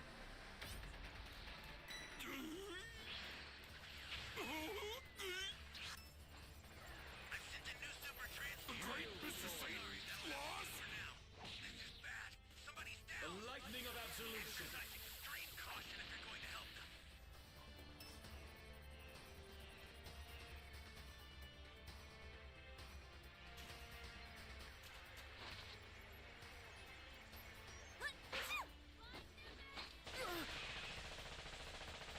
I owe you.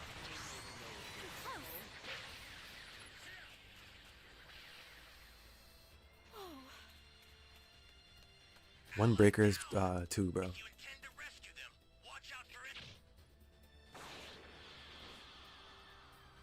When Xenoverse 3. Enemies.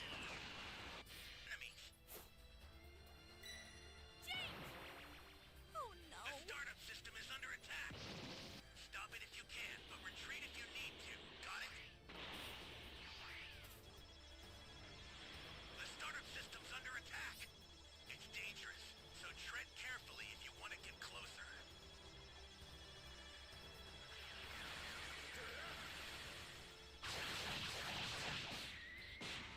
That is a symbol of death. I stood no chance. Raiders OP.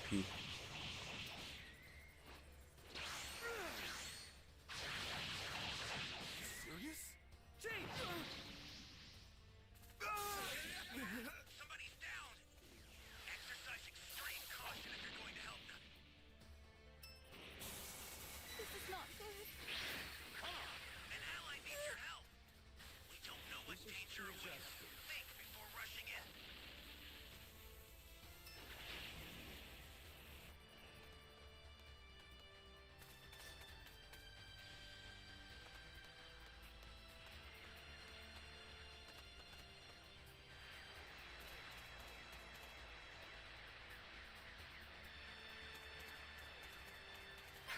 The startup system's destroyed. The escape time machine's almost prepped. What's in next? Where are you hiding, you coward? Whis, where is he? What are you two doing here? Get out of my way. Where is he? Beerus shouts. Where is that good-for-nothing angel? Bring him out. As Goku went on to respond, hey, whoa, Lord Beerus. Take it easy. You're not on your planet. You're here on Earth with the rest of us. Whis actually brought you here. You guys just got here as Beerus responds, "Shut up, Goku, I knew that. Whis, what happened? Why are we here? What happened to Murno? And what happened to Champa? What's going on right now?" As Whis responds, "You passed out for a brief moment, my lord, but things are a little bit more complicated than they appear. I am very sorry to be the one to have to tell you this, but we had no other choice than to come here. I used a very rare angelic technique that brought us here instantaneously. Murno was going to destroy us all. Lord Champa gave his life to make sure that we made it out in time before Murno's blast had touched down. Lord Champa is gone. I am sorry." And with Beerus completely taken back, he then went on to ask, "Champa is dead?" As even the others overhearing this went on to respond, "Evil angel slaying brothers?" Boo asks. Boo don't like this, as even Frieza went on to chime in, "So, he's killing gods now, is he? How annoying. That must have been the fat one from the Tournament of Power, I take it. Why am I not surprised? Just leave this angel to me," Frieza says. "Once I take care of this coward for good, maybe then I'll take Champa's place as the new god of destruction of whichever universe he comes from." "Hey, come on, Frieza," Goku says. "This isn't the time for any of that. We have to stand united on this one if we hope to survive and win. Now's not the time for any of this. You're taking things a little too far," as even Whis went on to chime in, "And you think you know my brother? Let me remind you, Frieza, if you intend to fight Murno by only using your golden form against him, then you are as good as dead before the fight has even begun. Please consider the things that you are saying right now. You are not making the situation any better." As Frieza went on to grin by responding, "The only thing that matters here is once this is all over and this angel is put in his place, I will be the one to— one more word out of your mouth and I will erase you before the angel does," Beerus shouts. "If we make it out of this," Beerus continues, "just know that I am going to smash you for what you just said." So if Murno was caught up in the explosion, Vegeta says, then I'm sure that he had intended for it to be that way, which now begs the question on where he currently is. Surely he wasn't killed by his own attack, so chances are he's likely to make a move any moment now, with Goku having to put this into question by asking, "Yeah, but this soon?" Whis mentioned that he wasn't finished with any of us, right? So let's just say if he doesn't end up coming here right away, then where could he possibly go to? Which to that, as we then make our way back to Murno, who was shown standing floating in the middle of space right where Beerus' planet once stood, Murno had gone on in staring at whatever was left of Beerus' planet, as Murno went on to comment, "The fool threw his life away for absolutely nothing. As if keeping Beerus and my brother alive is going to accomplish anything. I could effortlessly destroy this entire universe right now and carry on. But that wouldn't be nearly as satisfying, especially since this universe was the most troublesome to my clones than the others. A quick fix isn't going to cut it," Murno continues. "I need to hear them squeal and cry for mercy.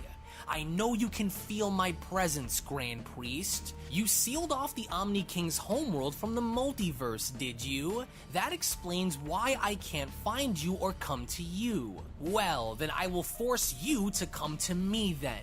I will tear through all of them until you and those little brats arrive. I'm curious if you've let yourself go like the others did. No, surely you're better than that, aren't you? Every bit of me will be used to bring in a new world, but I'll save that for after I am done hunting these worms down. Now let's see, you couldn't have gotten far. Ah, yes, there you are. Back to Earth, Murno says. Rounding up those mortals to aid you, are you? Saiyan warriors Goku and Vegeta.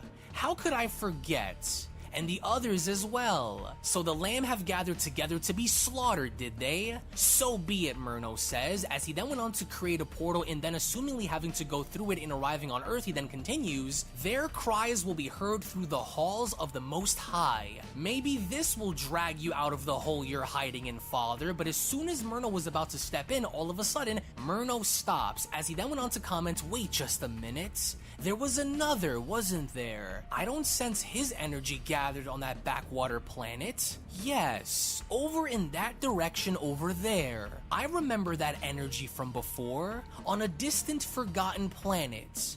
This warrior is also a Saiyan, but why is he separated from the rest of them? I know this power, but where? And as soon as Myrno then remembers, he then went on to comment, but of course. Now I remember you, the savage who destroyed my clone with the fusion. And with Myrno then having to change his mind in creating yet another portal in front of him, he then went on to continue, well, now that you are alone, I have a score to settle with you. In which, as Myrno had then gone on to go through the portal back on planet Vampa, we get to see how Broly is intensely training, as even Lemmo went on to comment, just look at him go. I don't think I've ever seen Broly train this intensely before since we've known him. It's been non-stop with him. I wonder what's on his mind, as even Shile went on to respond, it was probably that angel that Broly and those other guys fought that sparked the fire within Broly. Hey Broly, says Shile, take a break for once. You're going to overwork yourself and tire yourself down. Rest a little, as Lemmo also chimed in, let's have a lunch break. I'm sure you must be starving, as Broly went on to say to himself, maybe you're right. I'll rest for a little and then go right back to training, but it was only then during that moment where out of nowhere, Myrno's portal was then shown opening up behind Broly, and through it, Myrno went on to step out by telling Broly, you almost escaped me, mortal. For a moment, I had completely forgotten that you even existed. The only rest you'll be taking is the one in your grave. And as soon as Broly went on to turn around, he was only then met this time, however, by the original Myrno, as Broly went on to comment, that voice. Surprised to see me, Myrno asks? I told you I'd be back for you, didn't I, savage? Did you honestly think that I would forget about what you did to my clone? No, I have a score to settle with you, except this time, my idiot brother along with that pathetic fusion and my father will not be around to save you this time. Maybe killing you will only force my father to reveal himself once he finds out what I've done to his precious Universe 7 warriors. Holy crap, Shile, look! Is that the angel from before? But it can't be the same guy. He's different.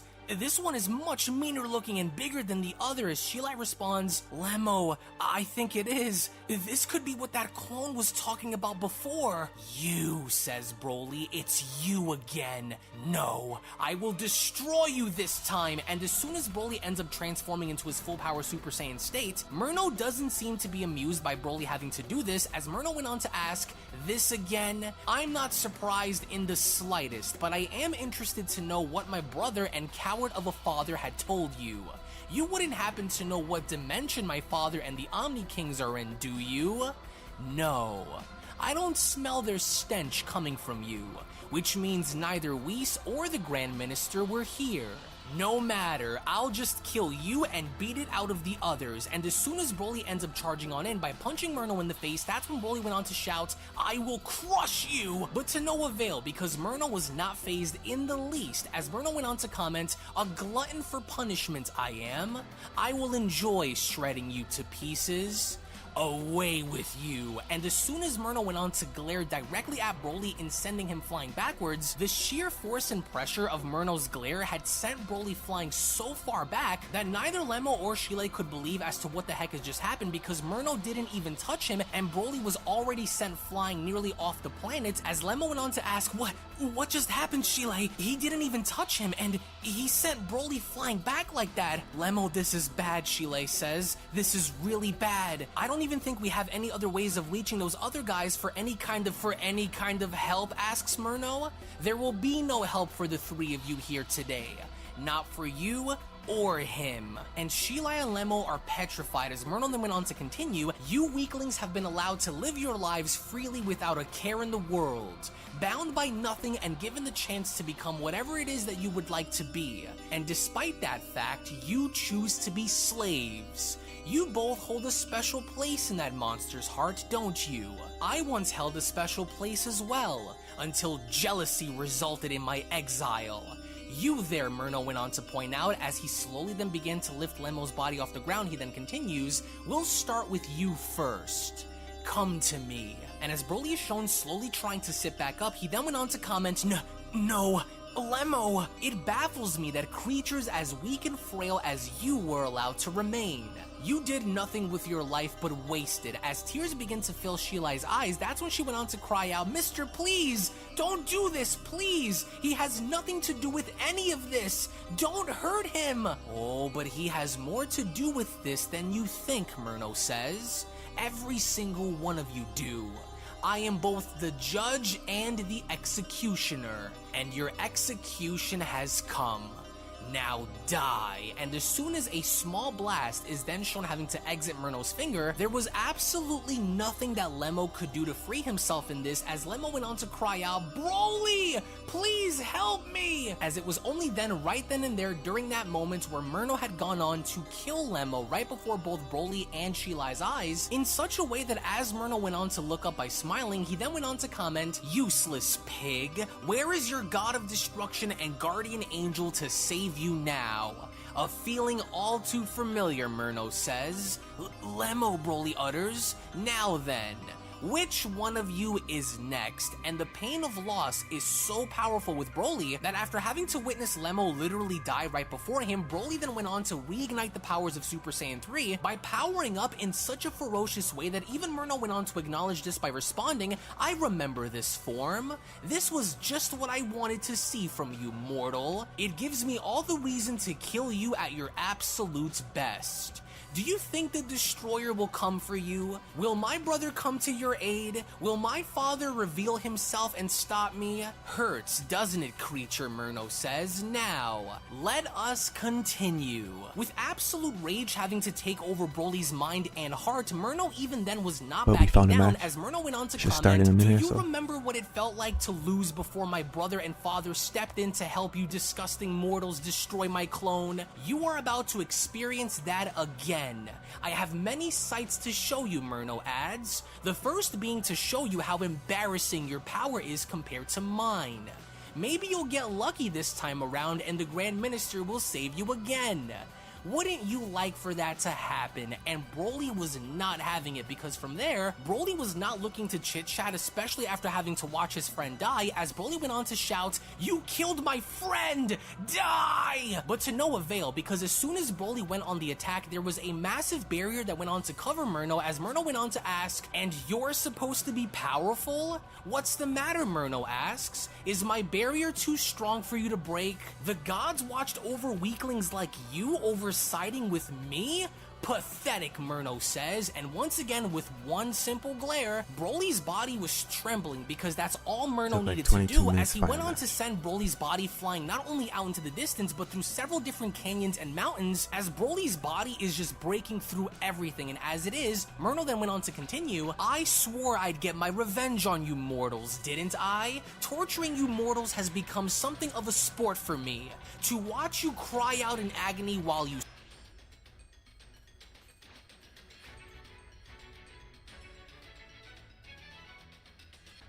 Can you hear me? Flying Nimbus! It's Trunks. I've set a super time machine, as well as a crate of supplies. Here's how to launch. Find the power keys, then place them in the right spots. You found a power key. Go slot it.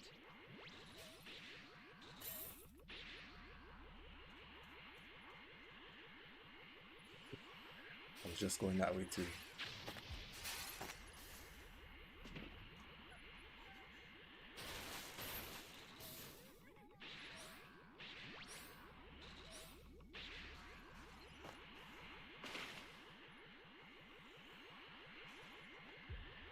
Someone save me!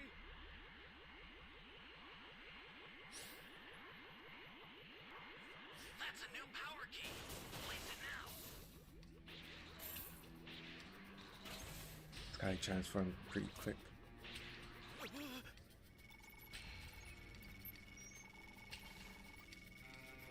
You be careful too, okay? Hey, great! You found another power key. Use it quick. I don't want to key rush him too fast. Everyone needs to get their level 2. We just have to hope he doesn't get level 3.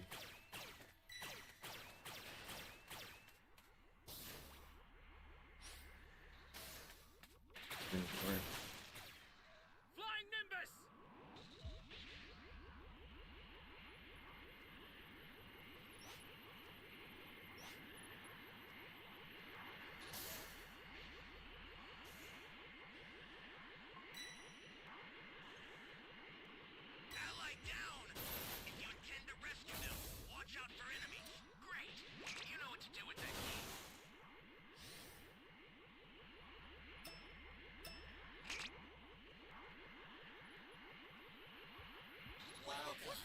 Here!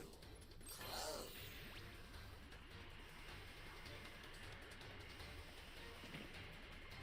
Give me a freaking break.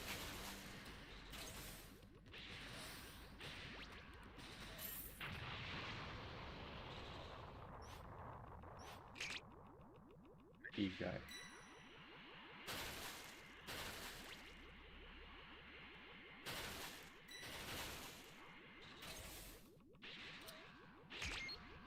Take that guy. Take you, get out of here. Hey, great! You found another power key. Use it quick. You.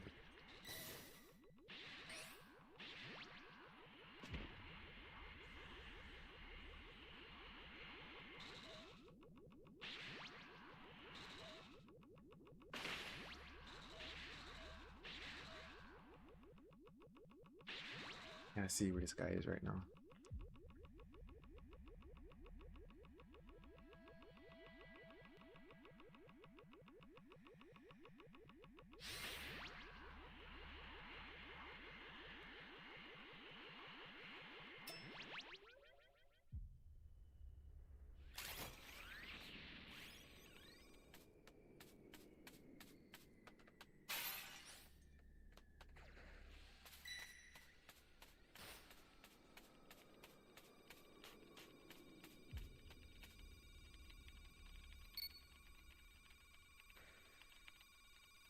I hate how this guy gets health back.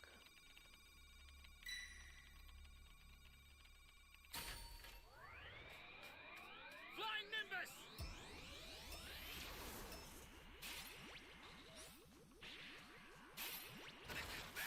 Somebody's down. And do not let this guy absorb him. Extreme caution if you're going to help them.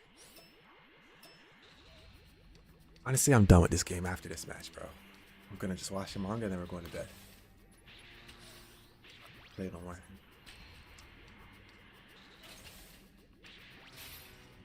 If we lose this match, I'm done.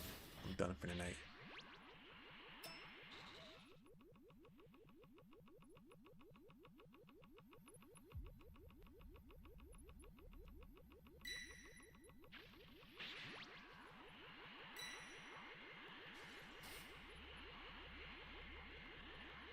I can't win this game by myself.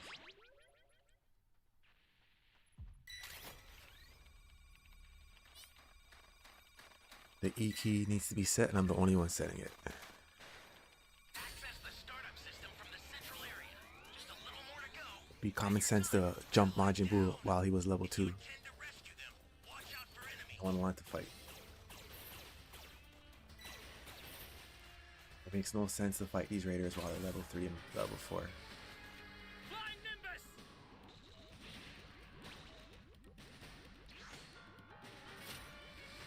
It doesn't take 4 people to revive 1 person, bro. You guys are fucking retards.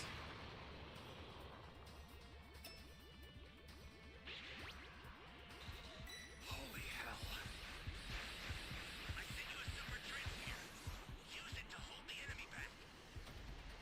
Oh man.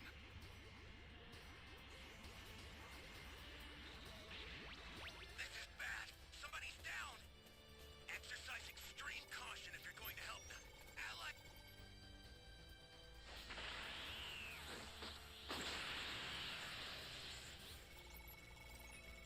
Get down. If you intend to rescue them, watch out for Fortnite? enemies. Elise plays Fortnite.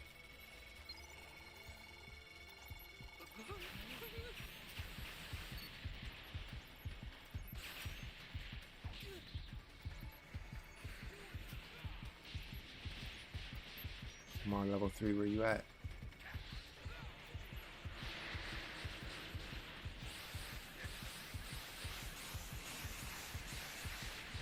I'll send some supplies to help. Make good use of them.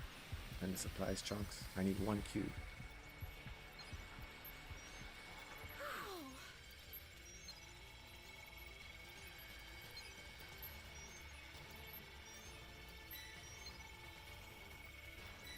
Flying Nimbus!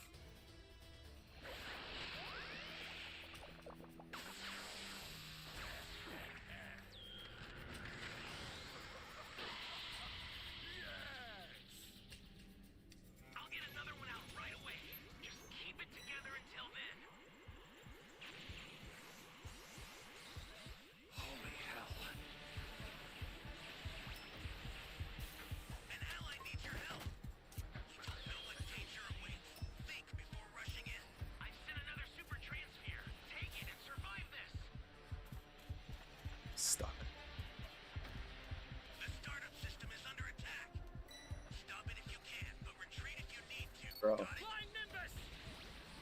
Oh man. Ally down! If you intend to rescue them, watch out for enemies. An ally needs your help. We don't know what danger awaits. Think before rushing in. This is bad. Somebody's down. Exercise extreme caution if you're going to help them. Where's the other guy? Okay, Stan. What are you doing over there, bro? There's no reason to be over there. Oh man.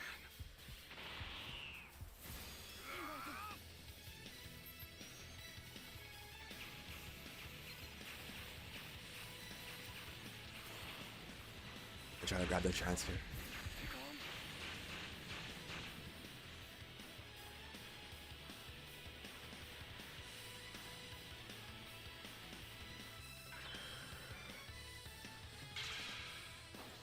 The guy's selling so hard right now.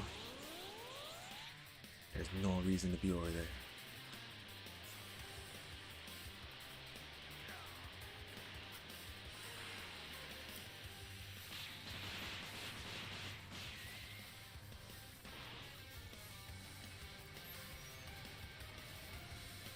We got the W.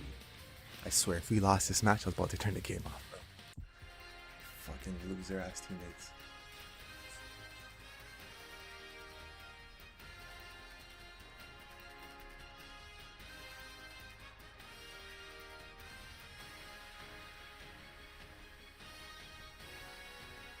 It can't be.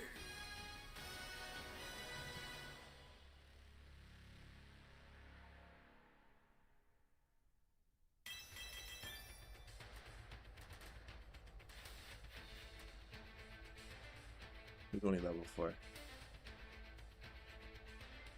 That guy, he was a C player too. He was waiting for the escape time machine. Pussy. Slowly die. This angel's killing him out there, Sheila says, and he hasn't even lifted a finger against Broly. Broly, please hang on. I wish I could do something to help you right now. Leave Broly alone, Sheila cries out. As with Murno now taking notice of Sheila's cries, he then went on to respond, "You watch your tongue, mortal woman. You do not have the privilege to speak to me in any kind of way." Yes, Murno says, but of course. Now I see. Heed my words, weakling. There is no amount of begging that you can do that will change the outcome of your fate here on this planet. As even then, despite the overwhelming disadvantage that Broly has, he still went on to charge back in anyway, and as he did, Murno went on to comment, "And yet you still try and defy me anyway." And with Broly then shown having to finally land a successful blow to Murno's face, Murno was absolutely unfazed as he then went on to tell Broly, "You still don't understand what you're dealing with, do you? My structural perfection is only matched by my hunger for revenge and blood." And as soon as Broly then continues to attack Murno, he then continues, "You only know but a small fraction of what real exile feels like. Broly, you could never know what it feels like to have everything ripped away from you. At least you still had your father who fought for your right to live, whereas mine threw me away like garbage." And with Broly's attacks proven to be unsuccessful, he then went on to grab Murno by the neck by shouting, "Die!" But with complete ease, Murno went on to effortlessly flick away Broly's hand by telling him, "One way or another, I will draw out the Grand Priest from hiding if it's the last thing I ever do. Now get your disgusting hands off me, pest. Away with you, dog." As it was Murno's turn to retaliate by then having to punch Broly so hard that once again this time Broly's body went flying through several different mountains as Murno went on to continue, "Listen to them, the children of the gods. What music they make when their bodies are in pain. Save your tears. I'll reap your sorrow slowly, Saiyan filth." As the only other person Broly had on this planet was Sheila, and she went on to quickly shout, "Broly, hold on! I'm coming! Please listen to the sound of my voice! Don't die on me, Broly, please!" But before Sheila could get any further, Murno had gone on to grab onto the back of her hair by telling her, "You're not going anywhere. You will lead by example." And as soon as Murno had then gone on to hold Sheila in front of him, he then went on to ask, "She holds a special place in your heart, doesn't she? She saved you on Earth by using those wish-granting orbs called Dragon Balls, correct? Well, tell me, how far are you willing to go to save her? In this world, I am God. the highest of all the gods, the king of everything, and I deem this sinner to be condemned to death. So tell me, are you going to stand up for her? Will you oppose my will to have her be destroyed? Or will she ultimately suffer the same fate as your other friend? Live or die, Murno says. Is my judgment on this mortal woman flawed? What will you choose to do, Murno asks? To go against God's word, or to accept what already is? As Shilai's eyes are beginning to fill up with tears, Broly quickly understood the gravity of the situation, as of course he went on to call out for her name, because what Murno is ultimately doing now is what had happened to him during the early days of his reign, in which now he had placed himself as being the sole god, the king of everything, and now giving Broly a choice to see what Broly's action will be, as of course her life is now on the line, to where as Murno was then shown holding Shilai in front of him, he then went on to ask Broly, which decision will you choose? And Broly is not having it, because as soon as Super Saiyan 3 Broly is shown dashing on in, he then went on to shout, "No!" But it was already too late, because Murno then went on to respond to Broly by telling him, "Wrong choice." And as soon as Murno is then shown releasing Shilai from his clutches, as she is slowly shown descending on down with tears having to flow from her eyes, her final words to Broly were, "I'm sorry, Broly. My word is law, mortal." And with one blast right in front of Broly, it was during that moment, similar to Lemmo, Murno had then gone on to kill Shilai right in front of Broly, with Broly having to be taken back by this, as he was still shown speed blitzing on through and having to tumble on down as soon as he was attempting to grab her, which was to no avail because he wasn't quick enough and having to stop Murno from killing her, in which as he did, with Broly shown crashing on down from his attempts of saving her, Murno then went on to tell Broly, "You continue to fight despite knowing that you are powerless to do anything that will make a difference in this battle.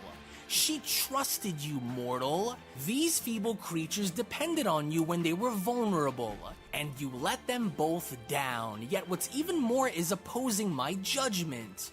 There is no word greater than my own," Murno says. "What? I am the beginning and the end of all things. Watching you oppose my judgment on this creature has only proven what I need to do. I will erase this world along with every existing creature within it. And then I will start over and create a new utopia, one where the laws of God himself can never be challenged. You were too late to save them, mortal. Too weak to make a difference. I am beyond both life and death, and you are not. Dust to dust, Saiyan, and now you will be next to join them. In all my years of living, never have I witnessed both gods and mortals alike defend each other in such ways, whereas I was left to die with no one to do for me what you had attempted to do for your friends. And for these reasons, you will all be exterminated, never to be resurrected again." With Broly having to be on the ground and looking absolutely shocked and staring out into the dust that filled up the sky, Murno had gone on to then look down at Broly by telling him, "And to think that for both my brother and my father to aid you against me, but turn a blind eye when the Omni King casted me out to die makes me sick to my stomach. The road of life ends here for you, Broly." And Broly is losing it. He had just witnessed two of the closest people in his life literally be destroyed right before his eyes. There are tears flowing down his face as he's trying to get a grip on himself by holding onto his head and responding, "No, I...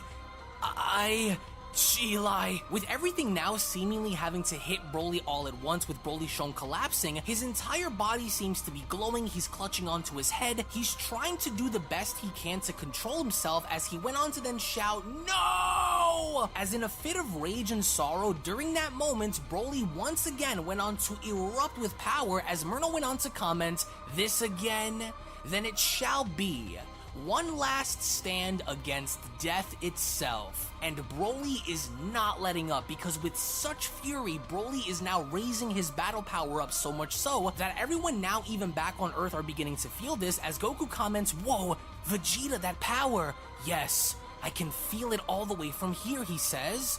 "This energy," Beerus comments. "Whis, are you sensing this massive battle power as well?" That power feels as though it's coming from a Saiyan, Frieza says. As even with both Gohan and Whis having to stare up at the sky, that's when Whis responds, "I do, my lord." This power seems to be coming from planet Vampa. Hey, wait a second, Goku says. That's Broly. Yes, but of course, Vegeta says, Murno must have found Broly after engaging against the gods and Whis. Then that means Murno is alive and had found the Saiyan before finding me and Whis, Beerus says. As back on planet Vampa, Broly had absolutely lost his mind in acting out on instinct by unleashing a mouth blast by shouting, "Die!" But even with Broly unleashing this massive blast directly at Murno, Murno isn't even shielding himself from it, but instead, he goes on to take the attack head on by responding, "The difference between our power couldn't be any more obvious, Saiyan. Your potential is the only good thing your warrior race had ever produced. But it pales in comparison to an evolutionary superior life form, but even then, Broly's not letting up because Ki Blast after Ki Blast after Ki Blast after Ki Blast, he's not letting up. He wants to make sure that Murno absolutely pays for the damage and the losses that Broly had just taken, but instead, through the smoke we get to see how no damage was done, but instead, Murno then went on to tell Broly, "You are wasting my time." And as soon as Murno then went on to attack Broly by punching him in the stomach, he then went on to ask, "So you want me to show you my fighting power now, do you? Well, I wonder how much this body of yours can take before it shatters under the pressure. Not long, I imagine.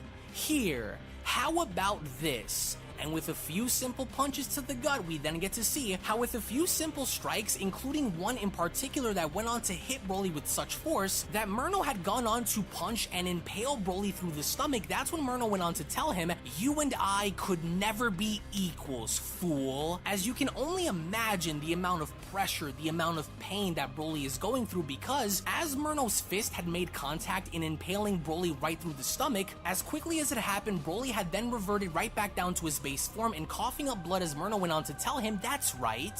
Let this power fade into the darkness. The amber of your life that once burned has been extinguished. Your life no longer serves any purpose in this world. The blood of your warrior race that drips down from my arm will be remembered forever. Now get away from me, you rodent." And with one simple flick to the forehead, Broly's body was sent flying through the landscape and crashing on down as Broly is shown literally injured in doing the best that he could, only to now be laying on the floor dying, as Murno went on to hover on up by responding, "Will my brother come and save you from me now? Only time will tell now, won't it? But just like you, I don't have much time to spare." And with Murno then shown raising his arm, he then continues, "This will do it. Where are you now, Whis? Grand Minister? Come aid your dying mortal warrior from death now.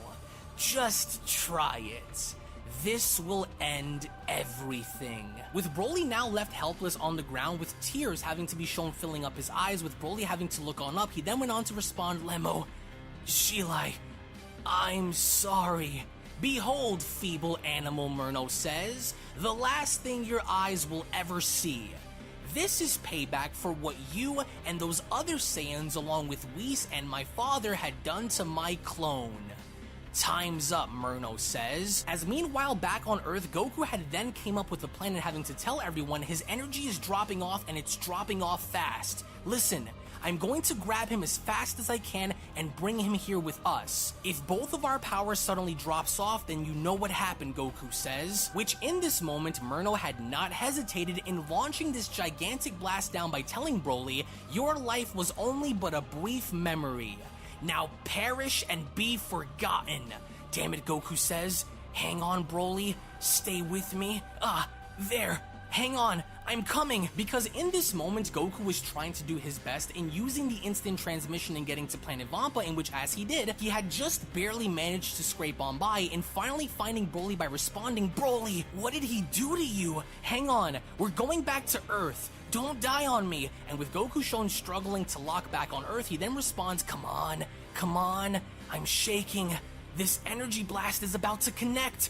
No, not like this," Goku says. "Come on, you guys. Yes, there." And just as the blast had then made contact with planet Vampa, we only then get to see how not only the entire planet itself, but the entire galaxy was then blown into smithereens, as Beerus went on to chime in by asking, "Whis, That shockwave. What happened? Did he make it? Did Goku make it out of there with the other Saiyan warrior? As Whis responds, I don't sense either of their energies, my lord. Unless Goku was successful, then I'm afraid it's too late. We shall wait. As due to his instant transmission, Goku was able to arrive on Kame's lookout just before Planet Vampa's destruction, as Goku went on to comment, "There, we made it. That was extremely close. Hang on, Broly, don't die on me. The Saiyans are alive," Beerus says. "Just look at that one right there. He looks unrecognizable," as Vegeta responds, "Whoa, Kakarot, what happened? Dad, will he make it?" Gohan asks. "He's losing a lot of blood. That filthy monkey's still breathing now, Izzy," Frieza responds. "Dende, hurry," Goku says. "We can't risk having Broly bleed out. We'll need him for this fight, please. Do what you can to restore him to full strength." "Yes, of course," Dende says. "I'll do my best, Goku." And with Dende then shown having to heal Broly, he then responds, "You're lucky you were able to grab him when you did, Goku. Otherwise, I don't think Broly would have made it. His spirit is strong, but I can sense a great anger within him too." "Goku, listen," Whis interjects. "There is a good chance that because of your actions in saving Broly, my brother will more than likely be making his way here after saving him. It's best if we prepare while we still have time." "You're right," Goku says. "We need a game plan to see if we can destroy him together. And if we can't, then at least be able to hold off long enough until the Grand Priest arrives. If he's given the order to anyway." But even then, as Dende was shown healing Broly, Vegeta went on to step forward in addressing Dende by telling him, "Once you are done healing him, I would advise you to step away from him as quickly as you can, Guardian. I sense something very dangerous coming from within him." "What is it?" Dende asks. "What do you sense, Vegeta?" "I'm sensing rage inside of him. Something's happened to him on that planet with the angel. Be on guard." As during this moment, Broly then went on to slowly stand back up, and as he did, Goku went on to address Broly by asking, "Hey Broly, it's me, Goku, remember? It's Kakarot. I brought you here on Earth. You were almost killed on your planet. Are you alright?" Goku, Dende says. "His energy's rising." "Great," Frieza utters. "The monkey's pissed off and you went on to bring him here with us." "Broly, calm down," says Gohan. "You're not in any danger here," but Broly was not listening, because as he went on to shout with such force, as the pain of losing his loved ones and friends is still fresh within his heart and mind, Broly went on to grab onto his head by uttering, "He killed them." And as soon as Broly then began to power up, Beerus went on to respond, "Damn this Saiyan. We brought him here to help him, but now it looks like I'll have to destroy him. Now hold on, my lord," Whis says.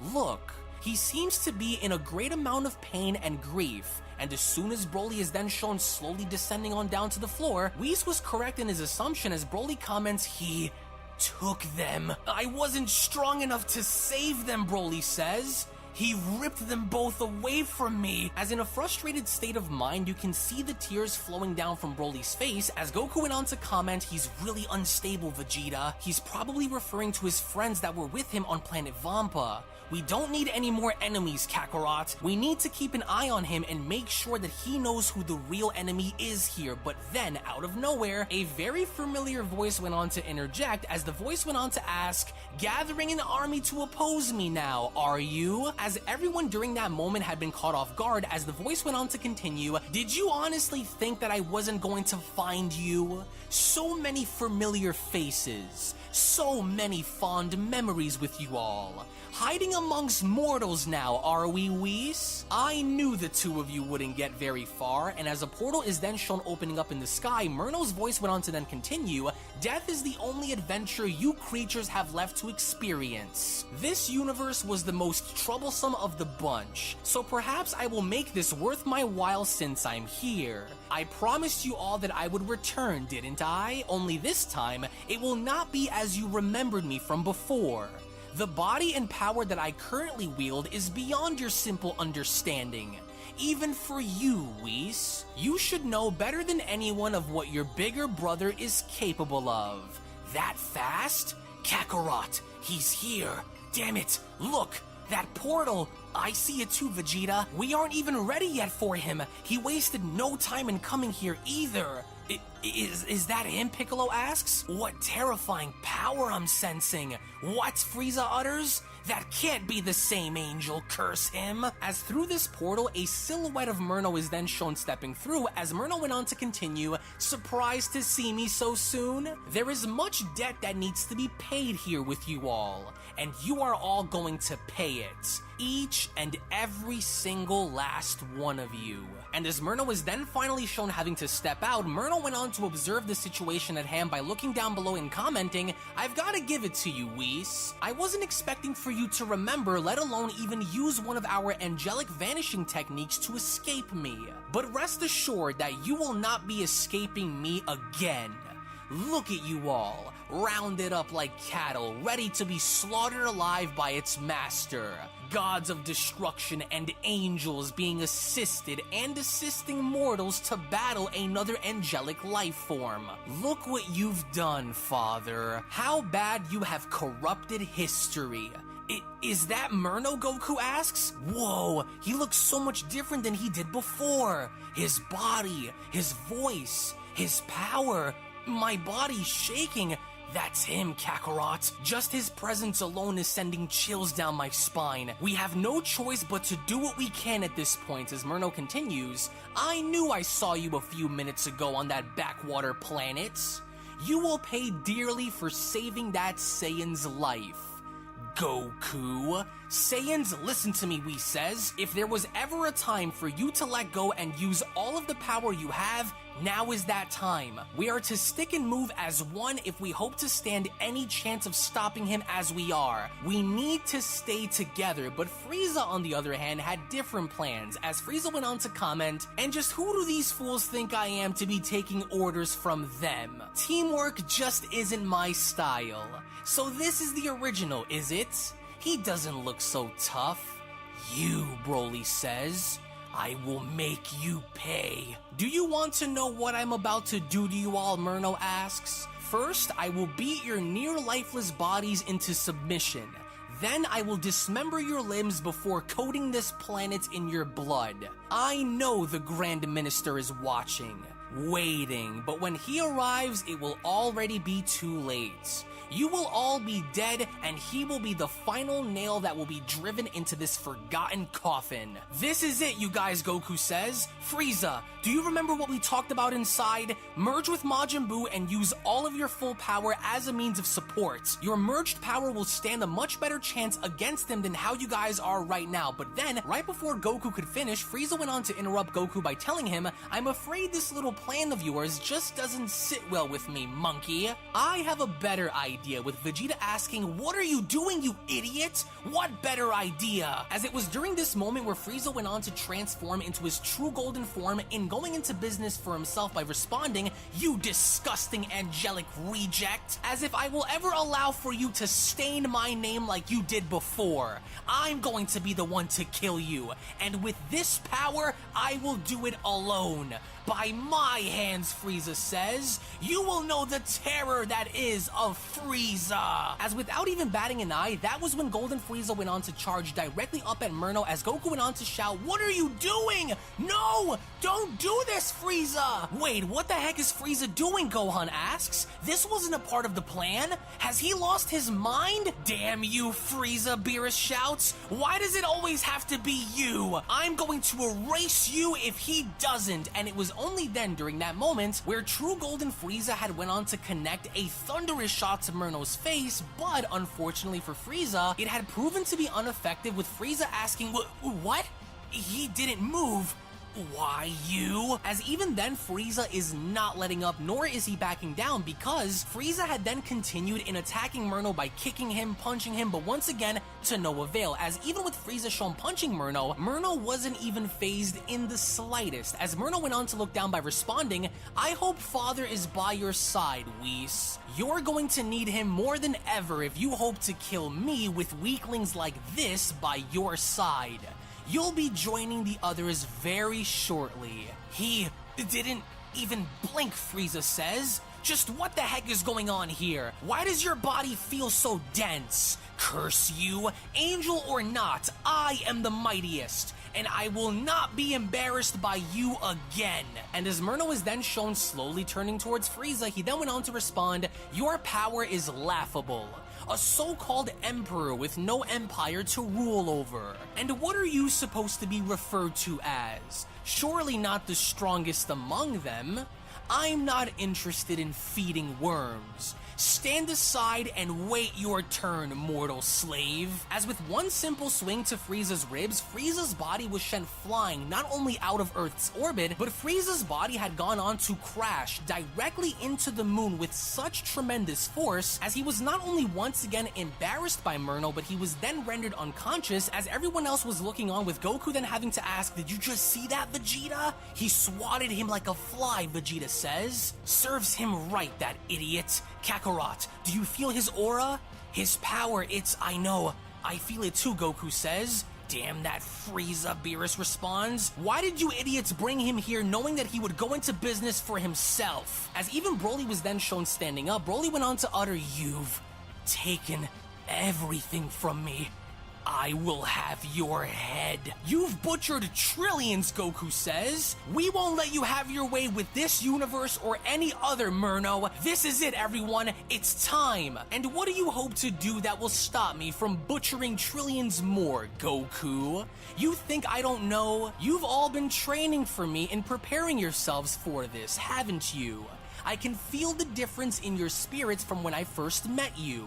I will bathe this universe in your blood before it's destroyed. You mortals could only pray for a miracle to happen, but there will be no miracles today. With everyone then shown taking action, as Broly was the first to transform into his full-powered Super Saiyan 3 state. Following Broly was Vegeta, who went on to close his eyes by saying to himself, my true test will come now. For my pride, for my warrior race, for Bulma, for Trunks, and for Bola, Kaba, and the Saiyans on planet Sadala. I will stake my life in this battle. On my honor, I will not fall, as even Vegeta had gone on in unleashing his full power by transforming into Primal Super Saiyan Blue Evolution, as all the while, we also take a look at how Goku is just about to activate the powers of Ultra Instinct, as Goku went on to say to himself, this is it. The fate of the entire multiverse rests on our shoulders against him. I have to try, Goku says. No matter the cost, I have to try. By any means necessary, as we then take a look at how full-powered Super Saiyan 3 Broly and Primal Super Saiyan Blue Evolution Vegeta are then shown standing side by side as they're just about to make their move against the Murno, as Vegeta went on to tell Broly, listen, we will attack him together at once. Do not give him any room to breathe, you hear me? Apply as much pressure as you possibly can. One way or another, if we are to fall here today, then we'll do it by giving it all we have to shred this angel from existence. But even with Murno shown having to observe everything from above, he then went on to respond, so this is what your unity looks like. Wonderful. All the more reason to warm up my body by using you all as punching bags. Let this be the final battle in your story of rebellion against the one true God of gods. First you will see, and then you will die, as Broly and Vegeta had wasted little time in then having to aggressively charge directly at Murno, as Vegeta went on to tell him, we are going to rip you apart for everything you've done. Now prepare for the end of your life. So this will be your final act of rebellion to save your dying universe from extinction. The fear of losing power is a weakness of both the gods and mortals alike. I will show you little by little the true embodiment of limitless power. You may come at me as you'd like, for as many of you as you please. None of it will matter. How long, Whis? How long until you think Father will intervene to save you all as he did before? He must be very busy with those little brats if he had gone to abandon you all like this. I need a good warm-up anyway, so go on. All of you, fight for your universe's survival, for it will be the final fight that you worms will ever have the honor to wage. The harvest has begun. As with even Gohan shown having to turn towards Piccolo, Gohan went on to tell Piccolo, it's all or nothing, Piccolo. If we can't stop him, then at least we will distract him. It's been an honor, Gohan, Piccolo says. And as the two then went on to charge on up, Gohan then went on to respond, it's been an honor as well, Piccolo. Thank you for always being by my side. Here's to one last battle together. Now let's show him what we're made of. As both the androids and Majin Buu end up doing the same, Android 17 went on to respond, let's go 18, we'll catch him when he isn't looking. You know what you need to do, Buu. We're counting on you. Buu won't let you down, Majin Buu says. As even then, a gigantic aura is shown bursting up into the sky as Goku had finally unleashed the powers of Mastered Ultra Instinct. As even Goku is not looking to hold anything back himself, Goku then went on to comment, now you will see my all. Everything we've ever been through has led us to this very moment. The ultimate test against the ultimate enemy. We won't let you get away with all of the innocent lives you've destroyed. If you want to rule over a new multiverse by ending our lives along the way, then we're going to make you work for every bit of it. And with Beerus also then shown having to close his eyes and doing the exact same thing, Beerus then went on to comment, my title and honor as a destroyer is on the line along with my entire universe. I must try. Even if I die, I refuse to accept a coward's death. I am Lord Beerus, God of Destruction. You should have listened to me when you had the chance, Champa, Beerus says. You were always too stubborn to take action, always trying to prove yourself as being the better sibling. Well, you did. Your sacrifice has helped buy us the time that we need to push back and survive against him.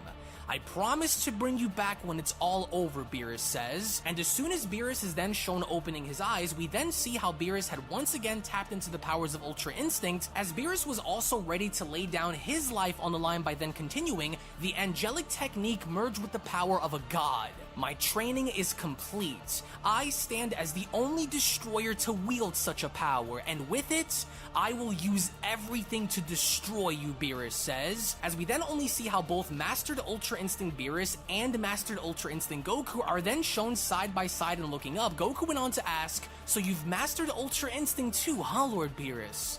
So, what do you think?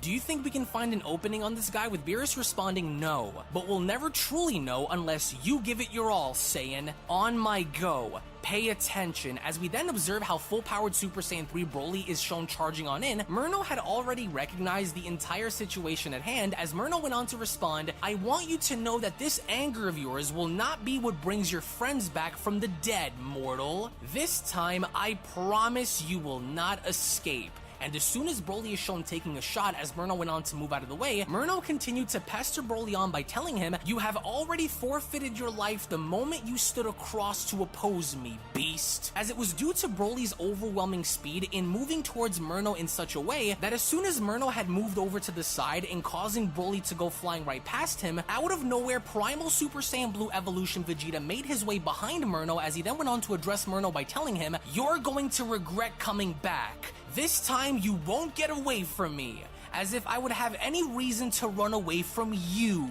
Vegeta. I didn't forget about what you did to my clone, and as soon as Vegeta attempts to punch Murno from behind, Murno effortlessly, without even having to look at him, went on to catch Vegeta's punch by telling him, what did you think was going to happen once I found you? Before I smash your body into pieces, I want to see if my father's training had really made a difference for you. Maybe you're the one who knows where he's hiding. And as soon as Piccolo and Gohan are shown closing on in, while turning his head, Murno then went on to ask, so the rats are sticking together now, are they? You wouldn't know anything about where the Grand Priest is hiding now, would you? Useless eaters. And as soon as Murno then throws Vegeta right into Piccolo and Gohan, out of nowhere once again, Broly attempts to get behind Murno and having to grab him, but this time around, Murno had gone on to dematerialize in such a way that as soon as Broly attempted to grab him, the only thing that Broly had gotten out of that was air, as Murno went on to tell him, you think I wouldn't remember? This may have worked with my clone, but this little trick will not work so easily with me. As out of nowhere, just as quickly as Murno had dematerialized, he then went on to open up a portal and punching Broly in the face by telling him, you're a disgrace. As the sheer force of this punch had sent Broly flying back so much so that it took Majin Buu and quickly having to act and grabbing Broly by telling him, Buu got you. As we then see how Murno was once again shown stepping on through, Android 17 and 18 were already there waiting as 18 went on to comment, quick, 17, he's stepping through. Now's our chance, 17 says. Whatever happens, happens, don't stop blasting him. We need to draw his attention away from the others. Let's go, 18, as we only then see how Android 17 and 18 are shown continuously firing key blast after key blast after key blast. With all of these blasts shown making contact, Murno had then gone on to turn his head and acknowledging the androids by commenting, "Honestly now, I'm baffled. Artificially designed androids. What is any of this supposed to do? You don't deserve to breathe the same air as I do, let alone attempt to attack me." As out of nowhere, just as quickly as it happened, Murno had gone to dash directly towards them as 18 shouted, "Oh, holy crap! 17, watch out! Nah, damn it! 18, get out of here!" But it was already too late because Murno had gone on to double axe handle Android 17 across the head with so much force that as Murno had proceeded to hit 17, he then went on to tell him, "You have relinquished your life. Now watch from below as your world burned." And mind you, the sheer impact of this strike alone was so powerful that not only was Android 17 sent flying down below in crashing right through the lookout, but as quickly as it happened, Android 17's body had gone to hit the earth below as Android 18 shouted, "Please don't die, 17! I can't believe it! This angel's too much! We couldn't even see him, he's so fast!" As indeed he was, because just as quickly as it happened, Murno had then gone on to charge directly at 18 by telling her, "Such filth does not belong among the highest of life forms. You will suffer before you leave this world," Murno says. As right then and there, before Android 18 can react, Murno had gone on in uppercutting 18 so hard in the gut that it literally had gone on to shatter all of her bones, including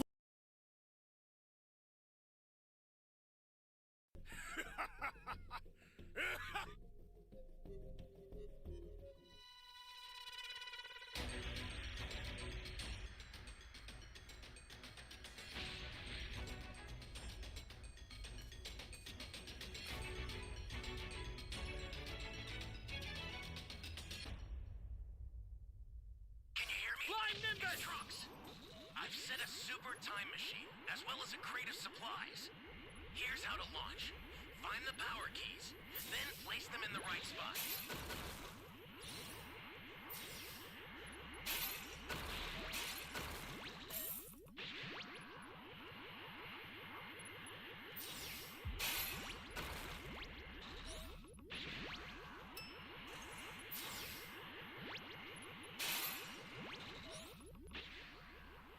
Get over here. Good.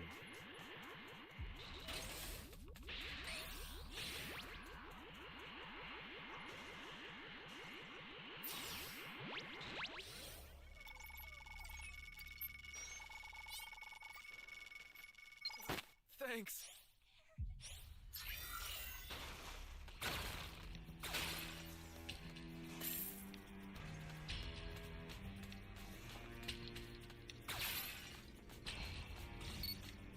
You found a power key. Go slot it. Flying Nimbus!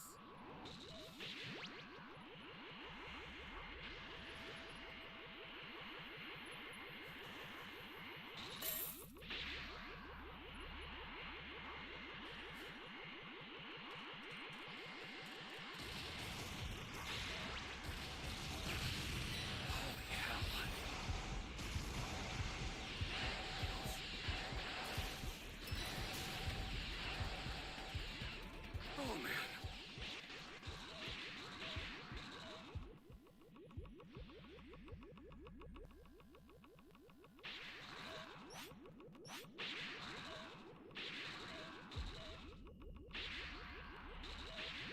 That's a new power key. Place it now. Great. You know what to do with that key.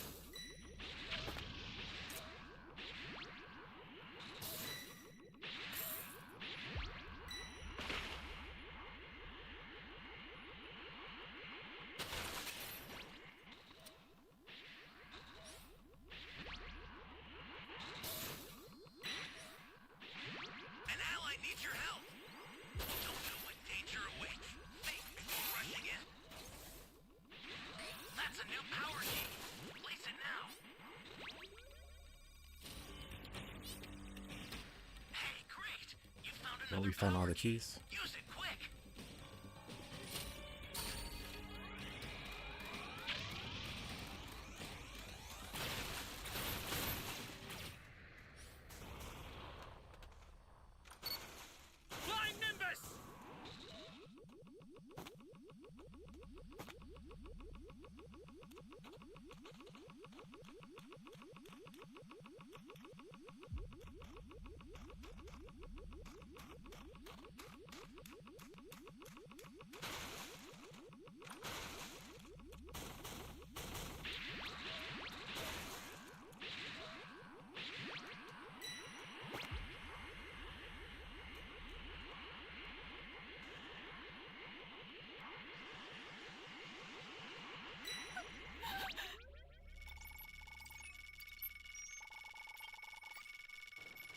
Are you here to save me?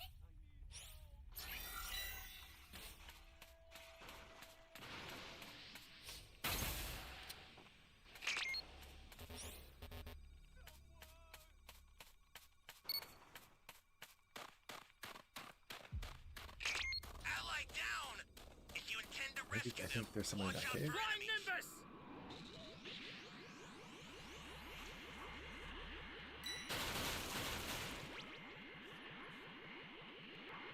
This guy, but I don't know where he is.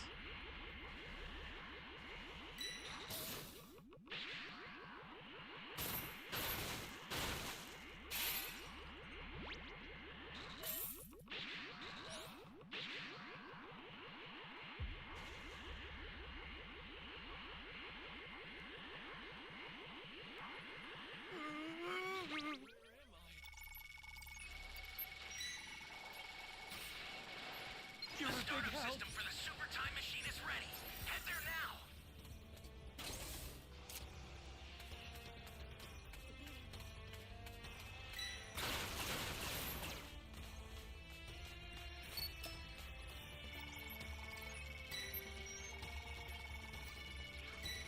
You be careful too, okay?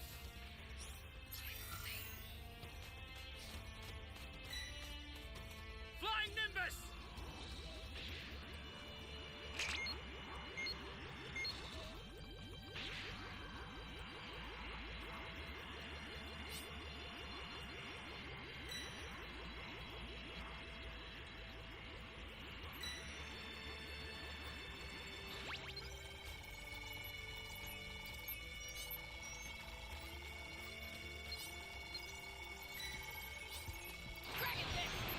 This isn't looking good. Somebody's down. Exercise extreme caution if you're going to help them. You're done. Say goodbye!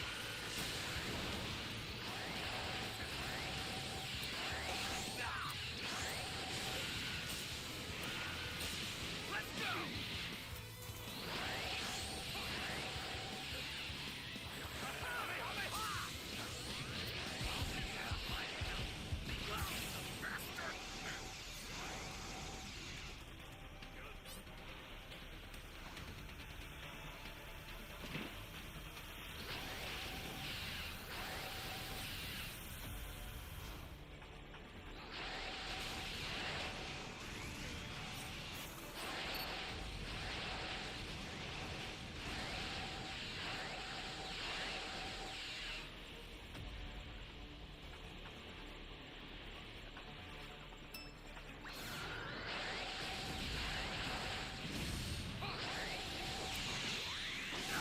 That's why I didn't eat the sensu.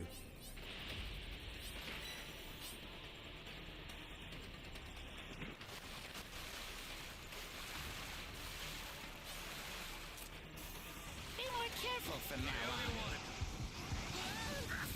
Oh well.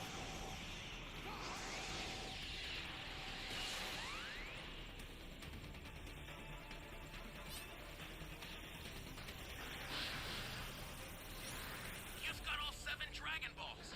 Summon Shinron at the altar. Damn, bro, you talking so much. You can't even read all this. Ally down. If you intend to rescue them, watch out for enemies. Kidding me.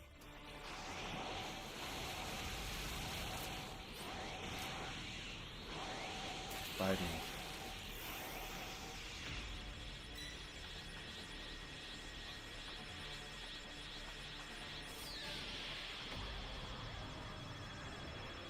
Now, state it shall be done.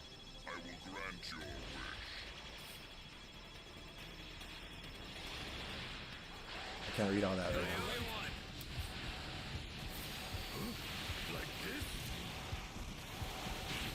Fuck, man, this guy keeps killing me. Holy smokes.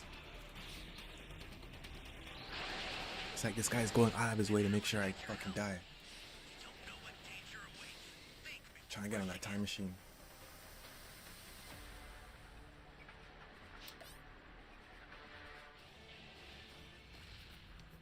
Should win by time machine. These guys are smart. Good job. That was close.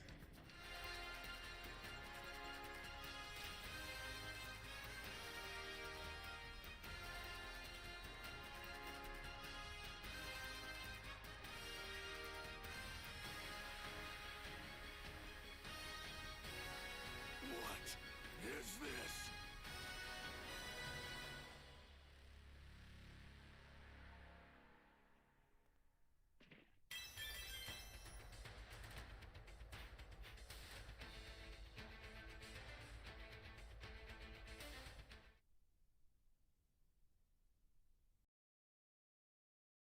including piercing her organs, as Myrtle then comments, "Ah, the sound of bones breaking and organs being smashed together. Music to my ears. You will watch helplessly as I kill your friends one by one while you slowly die." As we get to see how 18 is clutching onto her stomach, her entire body shaking, as 18 barely comments, I can't, my body, help me." As we then take a look at seeing how 18 had then descended on down to the lookout, she then continues, "He shattered my body from the inside. I can hardly breathe," she says. As in a very sinister way, with Myrtle looking down and smiling at the end result of this, Myrtle then comments, "That's right, mortal slave. Suffer. Every breath you take will be a painful reminder of who I am." But suddenly then Myrtle had gone on to detect something, as he then continues, "Thought you can sneak up on me, did you? The two of you have been a thorn on my side since sending my clones." As out of nowhere, Mastered Ultra Instinct Goku attempted to kick Myrtle from behind, with Myrtle having to lean forward by responding,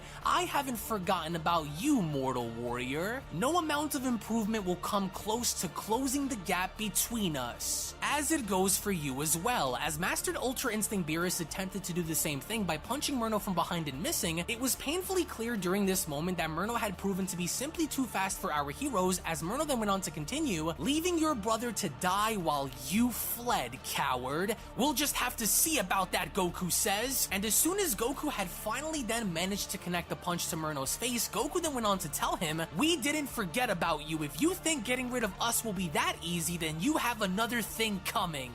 "Is that so, Saiyan?" says Myrtle. "He didn't even flinch," Goku says.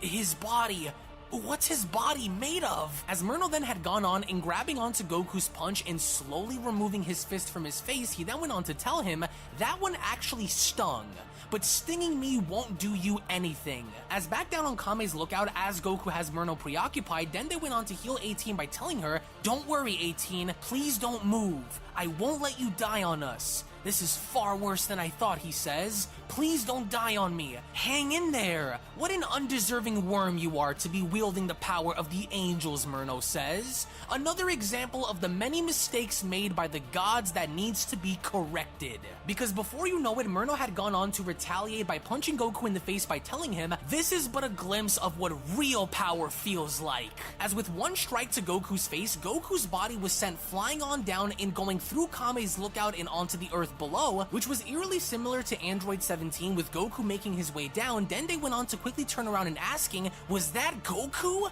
Oh no, hang on, Goku. Oh, this is bad. Hang on tight, 18. You're almost healed. Hang in there, Goku. Don't give in." As we then get to see how Goku's body is flying uncontrollably down onto the ground, Goku went on to say to himself, "I can't control my body from that shot. My attack was like nothing to him. I have to stop myself from falling any further, otherwise I'll go right into the Earth's core. Come on, body. The force is too much. Come on." Which, as Goku was struggling in maintaining balance and finding his composure to stop himself from falling on down, right before Goku's body was sent flying into the ocean section and down below, Goku managed to stop himself just in the nick of time, as he then grabbed onto his face in absolute agony by commenting, "Ugh, my head. That couldn't have been his full power. I felt something deeper inside of him. This is bad," Goku says. "We have to buy more time for the Grand Priest to arrive. We have to find another way," he says. As by now, each and every single one of them are now beginning to get picked apart by Murno one by one. With Murno shown effortlessly making easy work of our heroes, it was only then during that moment where Primal Super Saiyan Blue Evolution Vegeta was not done with Murno, because as Vegeta was shown charging on in, Vegeta was dead set on putting an end to Murno, as Vegeta went on to tell him, "I am much stronger than I was when I nearly ended your clone. Let's see how good your memory is." And with Vegeta then shown spawning an energy sword, he then went on to charge on him by telling Murno, "I don't care how powerful you claim to be, I'm going to put an end to your annoying existence once and for all. Good luck pulling yourself out of this one." As the second Vegeta had gone on in swinging the sword directly at Murno, Murno had went on to catch the sword by responding, "My memory is just fine. I do remember this little weapon of yours that you used to nearly end the clone Murno's life. But the clones are one thing, mortal, and I am another. This universe is putting up quite the effort to keep itself from being destroyed, isn't it? I know you were made aware of me by my demented father. This sword of yours annoys me," Murno says, as he then proceeded in crushing Vegeta's energy sword in his hand, but out of nowhere, behind him, Mastered Ultra Instinct Beerus was shown charging on in by shouting, "Gotcha! Hold him right there, Vegeta! You're too slow, you dirty animal," Murno says. And with Murno once again having to sidestep out of the way as Beerus came dashing on in, with all of the momentum that Beerus had in his attempts of punching Murno, Vegeta had just barely avoided Beerus' punch by telling him, "Lord Beerus, where did you— damn it, Vegeta, stay out of my way! I almost knocked your head clean off! I don't understand why you creatures continue to fight despite knowing the odds against you," Murno says. "You are all powerless to do anything against me, but yet you still continue to fight among one another in hopes of winning. Gather in numbers all you want, it won't make a difference. I will use you all as punching bags to warm up this body before the grand finale with the Grand Priest and those ridiculous Omni Kings." And as Vegeta and Beerus are then shown standing side by side with both Majin Buu and Broly joining them, Murno then went on to continue, "But I know that there is something that you aren't telling me. I know you know where they're hiding, and I will beat the information out of your lifeless bodies to get it. Otherwise, I'll force them out of hiding through you. Either way, there is no possible scenario where any of you survive against me. Now let's see which one of you will be the one who squeals. Go ahead," Murno says. "Step forward. And don't worry, I won't tear you apart immediately. First, I'm going to torture you. Then I'm going to make you feel every bit of suffering as I felt during my exile. Now, which one of you wants to go first? Look at you all, fumbling around like the clueless idiots you are. Does it hurt your fragile little egos to see how powerless you all are to pull off a miracle here? This is the difference between us, and I just love it. Watching you worms suffer is only scratching the surface of my satisfaction. The ultimate fulfillment will come once I spill the blood of the Grand Priest and those ridiculous little Omni brats." As among the pack, full-powered Super Saiyan 3 Broly was the first to once again make a move on Murno, because as Broly went on to charge on in, without even batting an eye, Broly went on to shout, "You will die first!" You again, huh? Acting on your primal instincts alone only shows me how much of an animal you are in this worthless kingdom you call Universe 7. And as soon as Murno was then shown having to speed blitz right past Broly as Broly was charging right at Murno, within milliseconds of doing so, Murno then went on to address Broly by telling him, "Allow me to demonstrate a portion of my great power and show you." Which that was exactly what Murno had done, because even by speed blitzing right past Broly, before anyone could even realize it, let alone register what had just happened, Murno had gone on in attacking Broly with such precision and speed that not even Broly himself was able to see this, as Murno went on to tell him, "Your lives no longer have purpose. As with one devastating shot, Broly's body was then shown having to fly directly down onto the ground, as Primal Super Saiyan Blue Vegeta was not going to stick around in waiting to see what was going to happen, because Vegeta indeed was the second person now to charge right back at Murno, which as he did, in a fit of rage, as Vegeta was shown charging directly at Murno, Vegeta went on to shout, "Your clones were no different when they preached about their power. I don't buy it, Angel." But before Vegeta could do anything about it, Murno had once again gone on to demonstrate not only his speed, but his attack precision as well, in almost seemingly leaving Vegeta frozen in place, as Murno went on to tell him, "My clones were one thing, but I am another. Are you beginning to buy into what I'm telling you now, Saiyan? You could never quantify my power with such a primitive mind.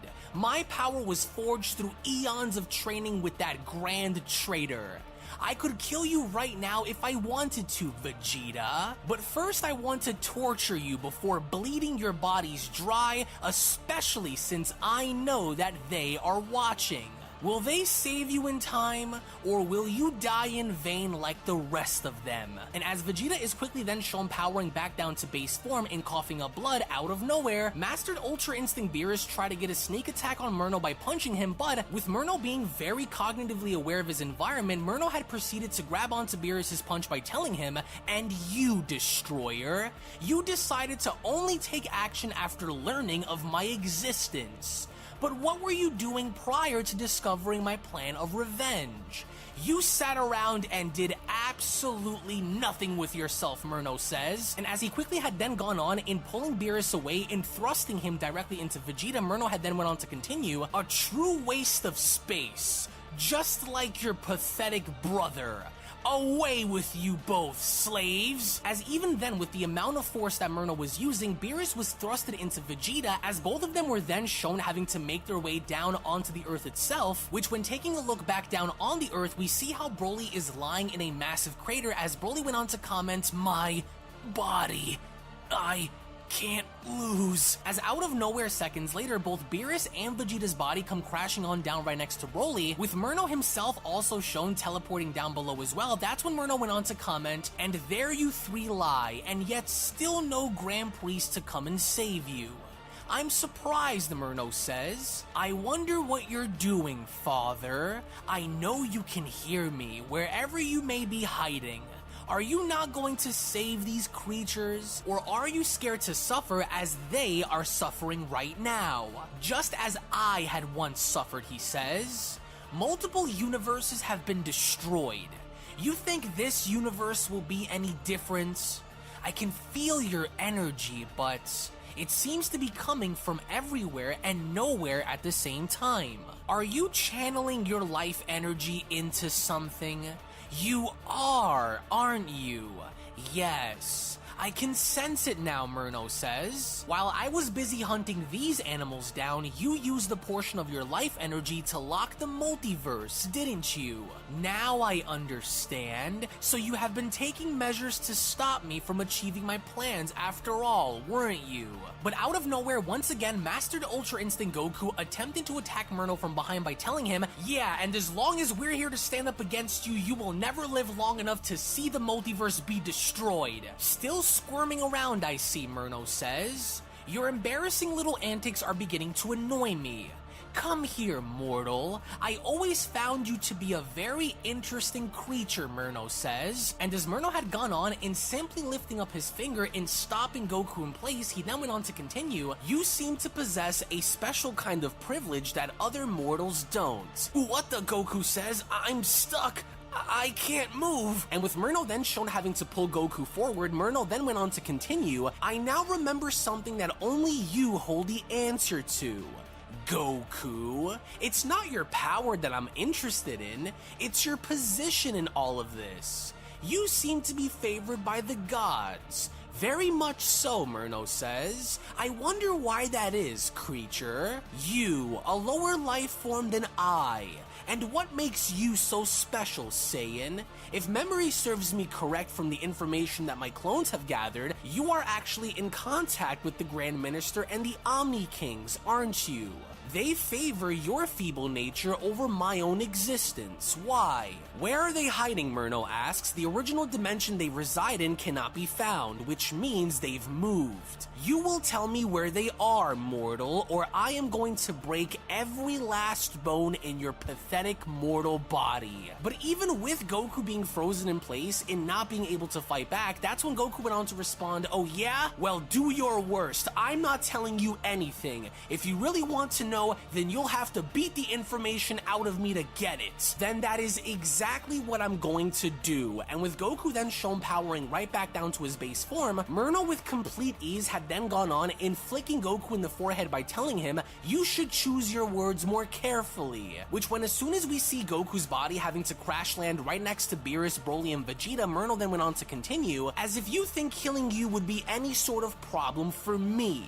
I'll find my way to the throne with or without your confession. And with Murno then shown having to slowly stick his arm out, he then went on to continue, I couldn't think of a picture-perfect moment than by having the four of you worms groaning in agony the way you are. Isn't it ironic? The four of you were the most troublesome bunch to my clones when I faced you all before. But the road of life ends here. But before Murno could actually go through in killing Goku, Vegeta, Broly, and Beerus, out of nowhere above him, a gigantic energy blast is shown having to make its way down onto him, to where as soon as Murno had gone on in catching the giant... as soon as Murno had gone on to catch the attack itself, that's when Murno went on to comment, this power, this energy is angelic. Whis. Which, as we see how Whis is then shown standing in front of Murno, that's when Murno went on to hold the blast by responding, and here I thought you ran off the moment I arrived to pay your little friends here a visit. A sneak attack, Whis. You should know better than to pull a cheap tactic like that on me of all individuals, Whis.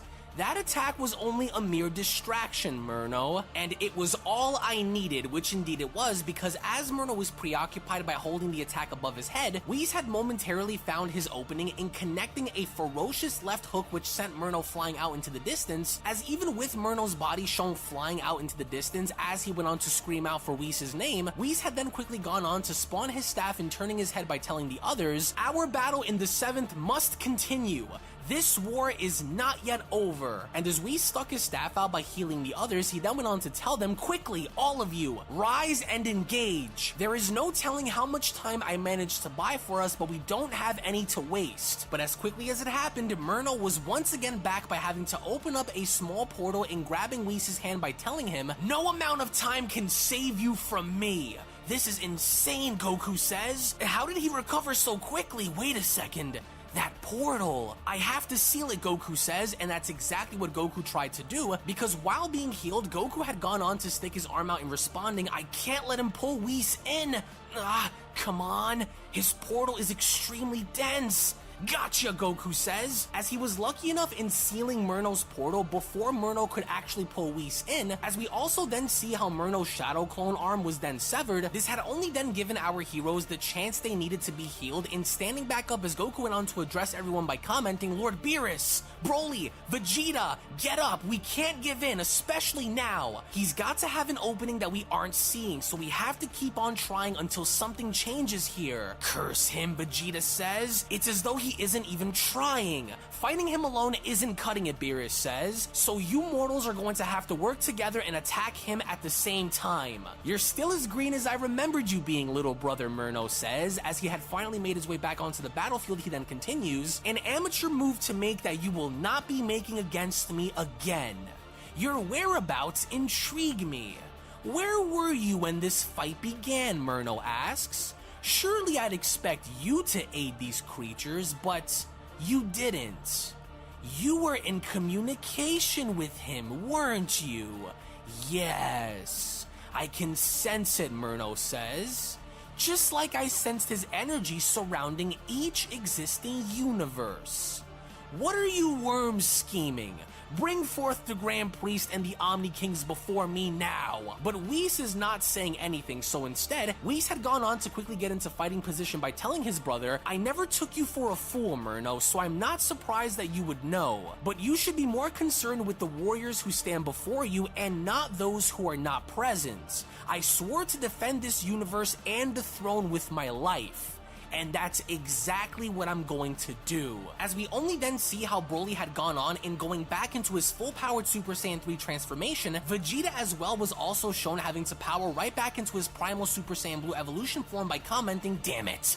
How is he this powerful? I cannot let him do this to me." As even then during that moment with everyone shown powering back up, out of nowhere behind Murno, there was a massive explosion shown taking place with Murno turning his head and responding, the attack Whis launched. He converted it into a blinding attack, which to Whis' credit he did because that was the whole point of a diversion. As with Murno shown looking away, that was when Whis went on to shout Murno's name and charging back in by responding, "Murno, you will pay for your crimes against life." As even with Whis then shown attacking Murno to the best of his ability, Whis then also went on to shout, "What are you all waiting for? Now is your chance to use your power!" To which of course everyone then did, because as Vegeta was shown having to charge up for his final flash, he then went on to address Goku by telling him, "Enough is enough, Kakarot! Hurry up! Let's get rid of this guy once and for all! Listen everyone," Goku says, "concentrate all of your power into merging our attacks together. If we're going to hit him with our best, then let's hit him with our best together." As everyone including Broly and Beerus were shown doing exactly that, Beerus then went on to stick his arm out in the Hakai pose by responding, "I'm sick of this angel causing chaos inside of my universe. Just like his clone, I am going to erase him for good." As even with Goku shown charging up for his Kamehameha, Goku went on to address Broly by telling him, "Don't hold anything back, Broly. This is for everyone he's killed, for our families, for your friends, Broly." As with Whis shown having to do his best in his attempts of striking Murno, Murno was shown dodging each and every single one of Whis' strikes by telling him, "You're a rat, Whis, and you still refuse to submit and accept your death despite knowing the odds are stacked against you all. Once I'm done using these idiots, I'm going to do to you what I did to our siblings. There is nothing that you possess that will surprise me that I don't know about." But Murno had gone on to speak a little too soon. As he attempted to strike Whis, Whis had gone on to create a clone in quickly being able to avoid Murno's strike by telling him, "Here's something you may remember from our training, an old technique that I learned from you. It's all or nothing, Vegeta. Let's hit this angel with everything we can. I'm going to crush you," Vegeta says. "On my honor, you will pay for what you've done." "Now you die," Broly shouts, "for Chilai, for Lemo." "You have crossed me for the last time," Beerus shouts. "This is for all of the gods of destruction. This is for you, Champa. Hakai!" And as everyone's attack was then shown having to make its way towards Murno, Murno had quickly gone on to notice this attack by responding, "This power. They've combined their attacks. You idiots think this will be your miracle worker? Well, think again, worms." And as soon as Murno was then shown having to stop the attack with his elbows as his body was beginning to shake, it was only noticeable from there to see that Murno was starting to get very angry as Murno went on to shout, "You disgusting animals! You think you know power? You think merging your attacks together will crush me? Scratching me will be as far as you will go. Now you fools have my attention." As all a while back with the Grand Priest, we then see how the Grand Priest was indeed overseeing the entire multiverse, and at the same time also staying in direct contact with Whis. It was only then where the Grand Priest went on to overhear Whis' pleas for help, as the Grand Priest went on to say to himself, "I hear you, Whis. I am very well aware of everything he has done and continues to do. My presence is desperately needed. However, I am to not act without consulting the Omni Kings about the situation. If the Omni Kings learn of what's happening, they will surely act on instinct and obliterate everything as they once did. Angering either of them would be suicide, so I must persuade them in another way. With a portion of my energy holding the multiverse together from being destroyed, there is no telling what move Murno is going to make next. I was never forced into using my power in action like this since the beginning of time itself when I trained my children. Such power..."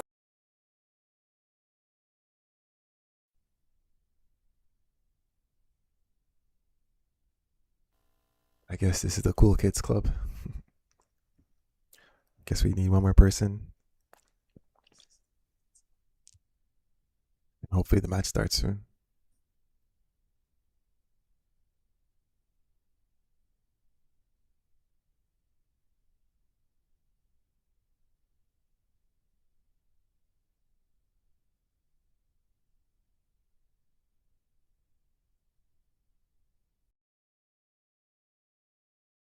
has never been seen or felt other than the Omni Kings during the Tournament of Power. I have to convince them to allow me to use it. He's baiting me into drawing me out while restricted by the law of the angels and the rule of the great Omni King. They must hold on a little longer, the Grand Priest says. As the other destroyers and angels guard their universe, it would seem as though Universe 7 is the only universe thus far to hold Murno's attention fully without being destroyed. However, I sense an intense rage coming from within him.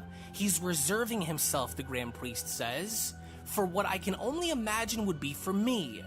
My son, what have you done? And for what? For pride. The mortals of the living world must do everything in their power to fight back. If they destroy him before my arrival, then all is saved. However, I fear that Murno will soon lose his patience, and if that happens, then they will all be destroyed.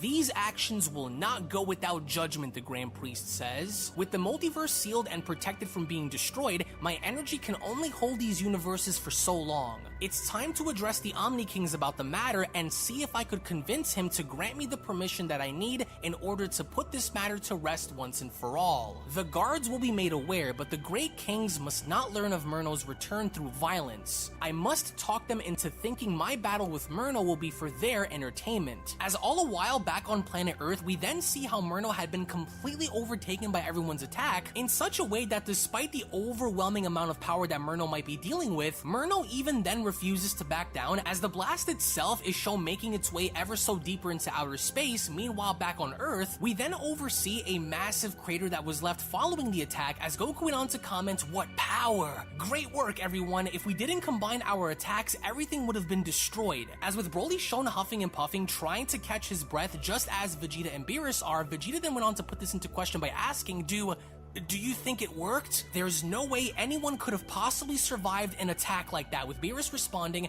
"I can't sense his energy." An attack of that magnitude had enough concentrated power to destroy the entire universe. There's no way he could have survived that, angel or not. So we wait, Beerus says. But even then, as Goku was also shown trying to catch his breath, out of nowhere, Goku then went on to comment, "Hey, wait a minute, is that him? Are you guys sensing that? Right there, right in front of us. It can't be." Which, as it was, unfortunately for them, Murno was in fact still alive, as through the smoke we then get to see how there is an outline of Murno's silhouette, as Murno through the smoke went on to comment, "In all my years of existing, I never would have dreamed to see both destroyers and angels alike, beings who sit on top of the pecking order, aid and protect mortals the way I have seen here today. Each of you with different motives and intentions, different histories and different power. While I wanted to create a new utopia that was molded by the universe I once governed, Universe 13, they saw it as being too dangerous of an idea and wanted me gone.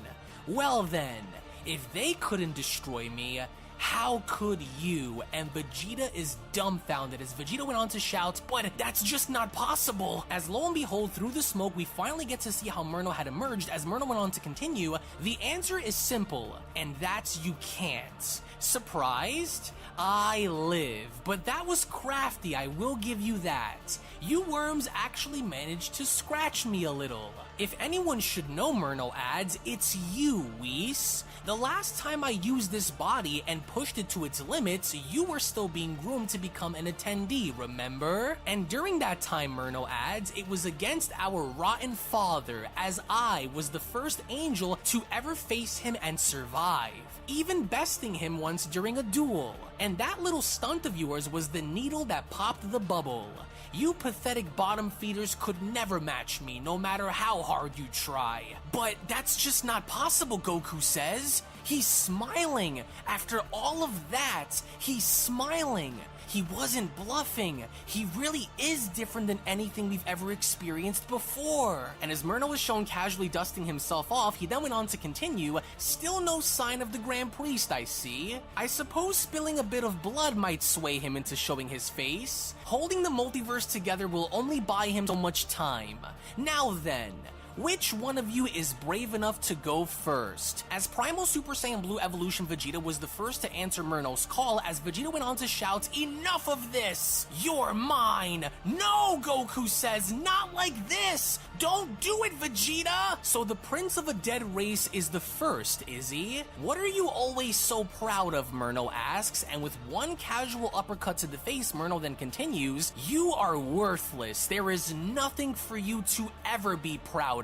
To where the sheer force and impact of this one uppercut was so powerful that it ultimately sent Vegeta's body flying up through the air and even through Kame's lookout, with both Dende and Mr. Popo absolutely shocked. Dende went on to comment, "Holy crap, Mr. Popo, was that Vegeta?" "I'm afraid it was," Popo says, as right at the edge of the atmosphere before his body went out into deep space, Vegeta had gone on and powering back down by saying to himself, "This angel, how can we hope to beat someone like that? He broke my jaw. I can't feel my face or my body," he says. "I don't know if I can do it." And with Vegeta's body shown stopping right at the edge of the atmosphere and then shown having to collapse its way back down onto the earth, as Vegeta continues to make his fall, he then went on to say to himself, I have to try. I promised them Bulma, Trunks, Bulla, Kaba, Kakarot. I must continue to try." As once again, Vegeta's body was then shown having to hit the ground on Kame's lookout, with Mr. Popo shouting, "Dende, do you sense that? Vegeta's energy is rapidly decreasing. You must heal him before he dies." "Oh, this feels so hopeless," Dende says. "Mr. Popo, please keep an eye out for that angel. I'm going to try and help Vegeta," he says. As all a while back with the others, Goku had once again noticed that Beerus went on to charge in, as Goku shouts, "Wait, no! Please, Lord Beerus, don't! Don't try and stop me, Goku. I'm going to keep trying until it kills me." But as foolish as he was to go in there by himself, Murno had effortlessly backhanded Beerus across the face by telling him, "You were already dead the moment I crossed into this universe, fool.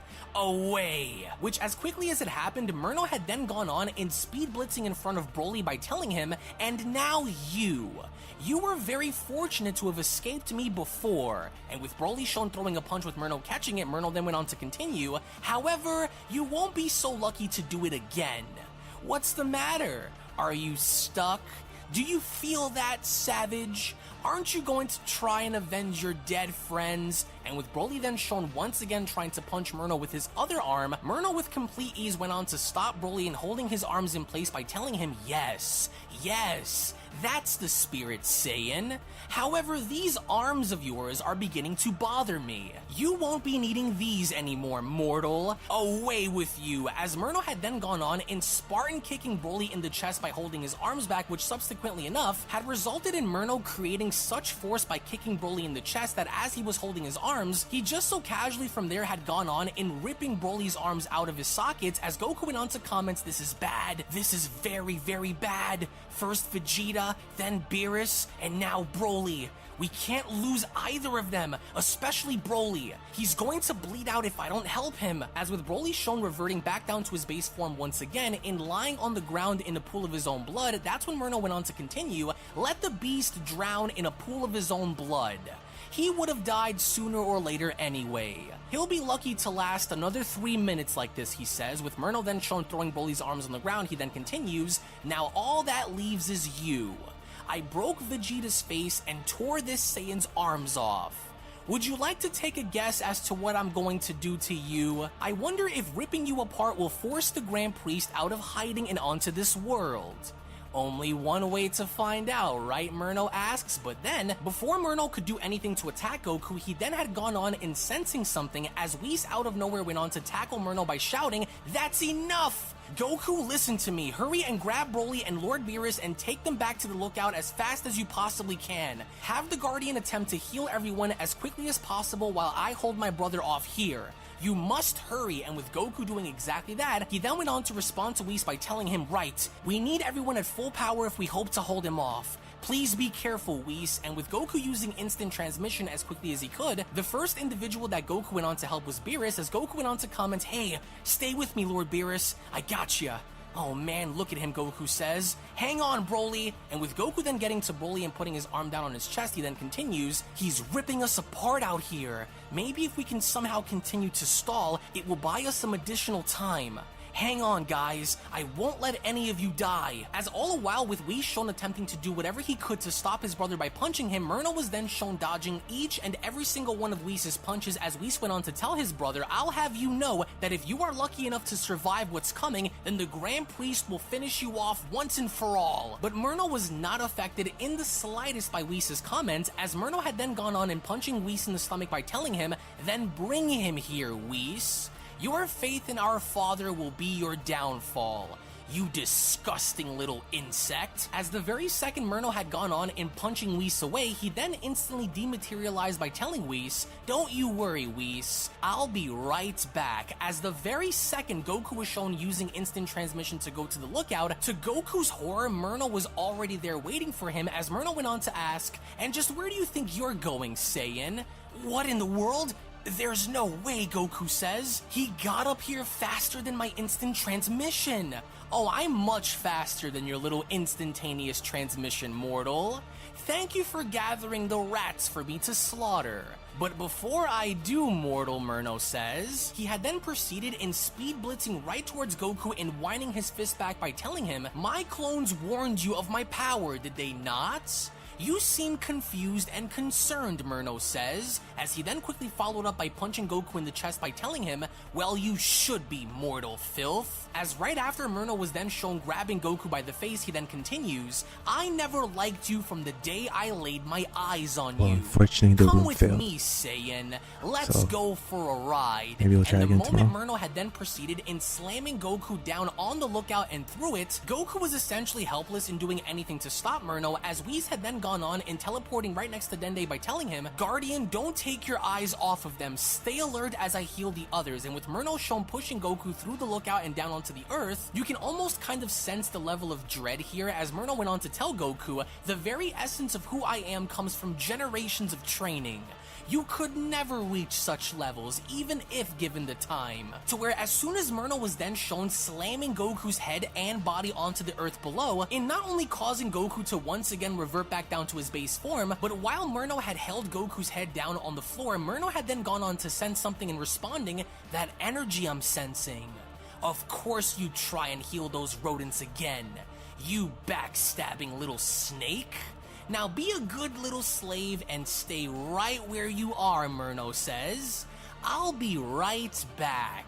My little brother is starting to annoy me. And the moment Murno had gone on to throw Goku's body up in the air, all of a sudden Murno had then vanished. As meanwhile back on the lookout, we then see how Whis was shown using his staff in his attempts to heal Broly, Beerus, and Vegeta by telling them, quickly, all of you, up! Get up! Lord Beerus, stand back up! Now is not the time to die. Gather your strength and rise back up, all of you. Hey, Lord Beerus, Vegeta asks, Can you still fight? How dare you, Saiyan? Of course I can. Now get back up with me, both of you. But right before Whis could go on to fully heal everyone, Murno had gone on to appear in snatching away Whis' staff by telling him, you are really beginning to get under my skin with these dirty healing tactics of yours. You won't be needing this anymore, weakling. Good luck attempting to heal those idiots without your crutch. You should be ashamed of yourself, you traitor, Murno says. You are a traitor to your angel race and a conniving little snake who will be eradicated without a trace. You think healing these creatures will help? You are only causing them to repeat the suffering that they are already enduring. I'll show you what true power is, Murno says, as he then went on to smack Whis with his own staff across the face. With Whis' body sliding forward on the lookout, Murno then went on to continue, I might as well leave you for last as I force you to watch these creatures die 100 deaths over. And this, Murno says, the Staff of the Angels. A powerful weapon with limitless potential. you won't be needing this, as Murno had gone on in disintegrating Whis' staff right before everyone's eyes. As the others are then shown having to stand back up, Vegeta went on to put this into question by asking, since you know, Vegeta says, that we won't stop fighting you until you're dead, why don't you save yourself the trouble and kill us already? With Beerus responding, because Saiyan, he's doing it for sport. This is the first time that he's been tested like this since his exile, so of course he's using us as punching bags. If I just so desired, Murno says, I would have killed you all upon my arrival on this backwater planet. But what's the point of death if you can't listen to your victims scream? One way or another, the Grand Priest will have to make a decision. Will he choose to help you live, or will he watch you all die? As in the meantime, when going back to the Grand Priest and having to be shown speaking with the Omni Kings, as to the surprise of the Omni Kings with the Grand Priest stepping forward, the Grand Priest went on to bow to the Omni Kings by telling them, my deepest apologies for interrupting you uninvited, great Omni Kings, but there is a very important matter that I must speak to you both about immediately. If I may have a bit of your time, I need to inform you both about a very serious situation that is currently unfolding within the multiverse, sires. Please hear my words. As the Omni Kings ask, something's happening within the multiverse? I don't know, says the other Omni King. Is there? You may speak, Grand Priest. Thank you both. Sires, I humbly come before you for your approval to use my full power in battle. Hey, did you hear that? One of the Omni Kings asks. He wants to use his full power for something. I haven't seen your full power in a very long time, says the second Omni King. Why do you need to use it? With the Grand Priest responding, there is an angel that one of you may remember. The firstborn angel Murno, who was sentenced to death, has returned. He, would like to put on a show for you both to show you how powerful he's become. There is nobody strong enough to face him, so I therefore volunteer to put on a show for you. And with both of the Omni Kings then shown standing up, the present Omni King went on to respond, hey, wait a minute. I remember this angel's name. He was the tall one, the scary-looking angel who I erased. What's going on? As the future Omni King also chimed in, I think I also remember an angel that we exiled as well. What's going on? He's not making a mess of the multiverse, is he? Says the present Omni King. That would make us very angry. He came back to put on a show for us, asks the future Omni King. Is he really that strong? As the present Omni King leaned in by responding, how did this angel come back? Did someone use the Super Dragon Balls? Where is he, and why didn't I know about this sooner? I hope you're not lying to us, Grand Minister. I remember he had an evil heart, says the future Omni King, so we made him go bye-bye. Does he want to show us his full power too? This sounds very exciting, maybe even more exciting than the Tournament of Power that we held. This sounds so fun. If you lose to him, then I guess we'll have to erase you too, along with everything and start all over again. That sounds fun, says the future Omni King, as even the Omni King's guards look very scared by what the Omni Kings have said, as the Omni King's guards went on to comment, oh no, did you hear that? They'll do it again. They'll destroy everything just like they did before and erase all of us within the process. That name, the second Omni King guard says, I remember it. That was the fallen angel who was discovered to have pride and hatred within his heart. He's alive? As even the Grand Priest himself now also seems to be nervous by what the Omni Kings have just said, as the Grand Priest went on to respond, well, yes, sires. Nothing is wrong with the multiverse at the moment, but to make sure that nothing happens, it's best if I see to it to stop him before things get out of hand. All he wants is to fight the strongest in order to test himself, so therefore I humbly ask you both to consider me as that option so I may use my full power and entertain you both. I don't know, the Omni Kings respond. Using your full power could be very dangerous. You're really scary when you're mad, but are you sure that this will be fun? Let's bring him here to play with us right now. That sounds like a great idea. As the other Omni King chimes in, but first, you'll have to play a few games with us if you want us to let you fight him. If you can pop this bubble from the inside and guess what number we are thinking of, then we'll consider it. And with the bubble then shown formulating around the Grand Priest then went on to respond, sire, I wouldn't recommend bringing him here by any means. I will go to him and have you watch just like like last time, but if I agree to these games, will I be given the approval to use my full power in battle as the Omni Kings respond, "Oh wow, so you'll bring us to him? That sounds fun.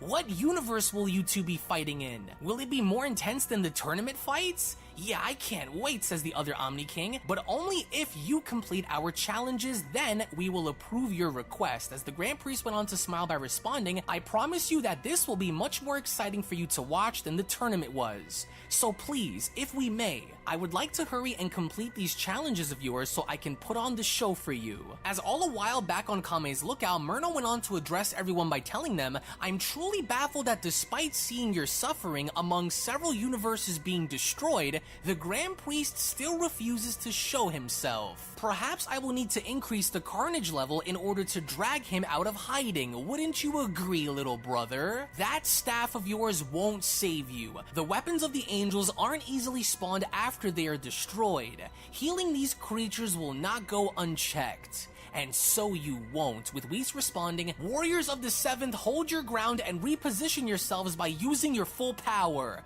The day is not over, and as long as we stand, we fight," Whis says, as Vegeta went on to address Broly by telling him, "Broly, listen to me. Charging at him alone is suicide. We'll attack him together at once. Let's synchronize our movements and strike him head on. Now let's go! Use everything you have." As both Broly and Vegeta are then shown having to transform yet again, Murno doesn't seem to be impressed, but instead insults them as Murno went on to comment, "You Saiyans are like starving little roaches. No matter how hard you try, squash one and another appears. You mortals make me sick.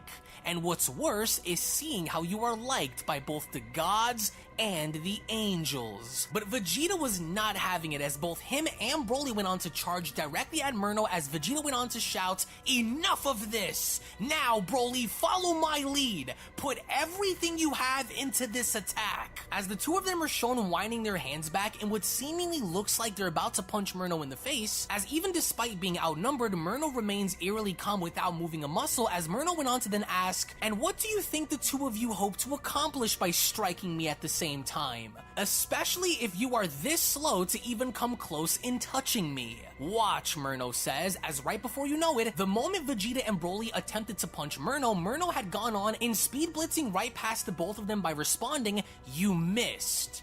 "But I won't," Murno says, as he then went on to glare at both of them. Before either of them could even process as to what had just happened, both Broly and Vegeta were then simultaneously attacked, as Murno went on to continue, "You can harden your bodies through training as much as you want. It means absolutely nothing when compared to the amount of damage that I can do to it. Your brute animalistic tactics are outdated." And with the two then shown splitting away, with Vegeta reverting back down to his base form, he then went on to comment, "He's using attacks that the clones memorized. I didn't even see him move." As with Vegeta looking up and noticing how Majin Buu seems to be flying away from the Earth, that's when Vegeta went on to comment, "Hurry, Buu." "Buu can't let everyone down," Majin Buu says, as he is shown flying towards the moon. He then continues, "Annoying bald guy better be alive. Buu has to follow the plan if Buu hopes to save the day and stop the angel." As you can already take a guess as to where Majin Buu is headed, because on the moon itself within a massive crater, lying inside of it is none other than Frieza, as Frieza finally had come to his own by having to wake up and responding, What happened?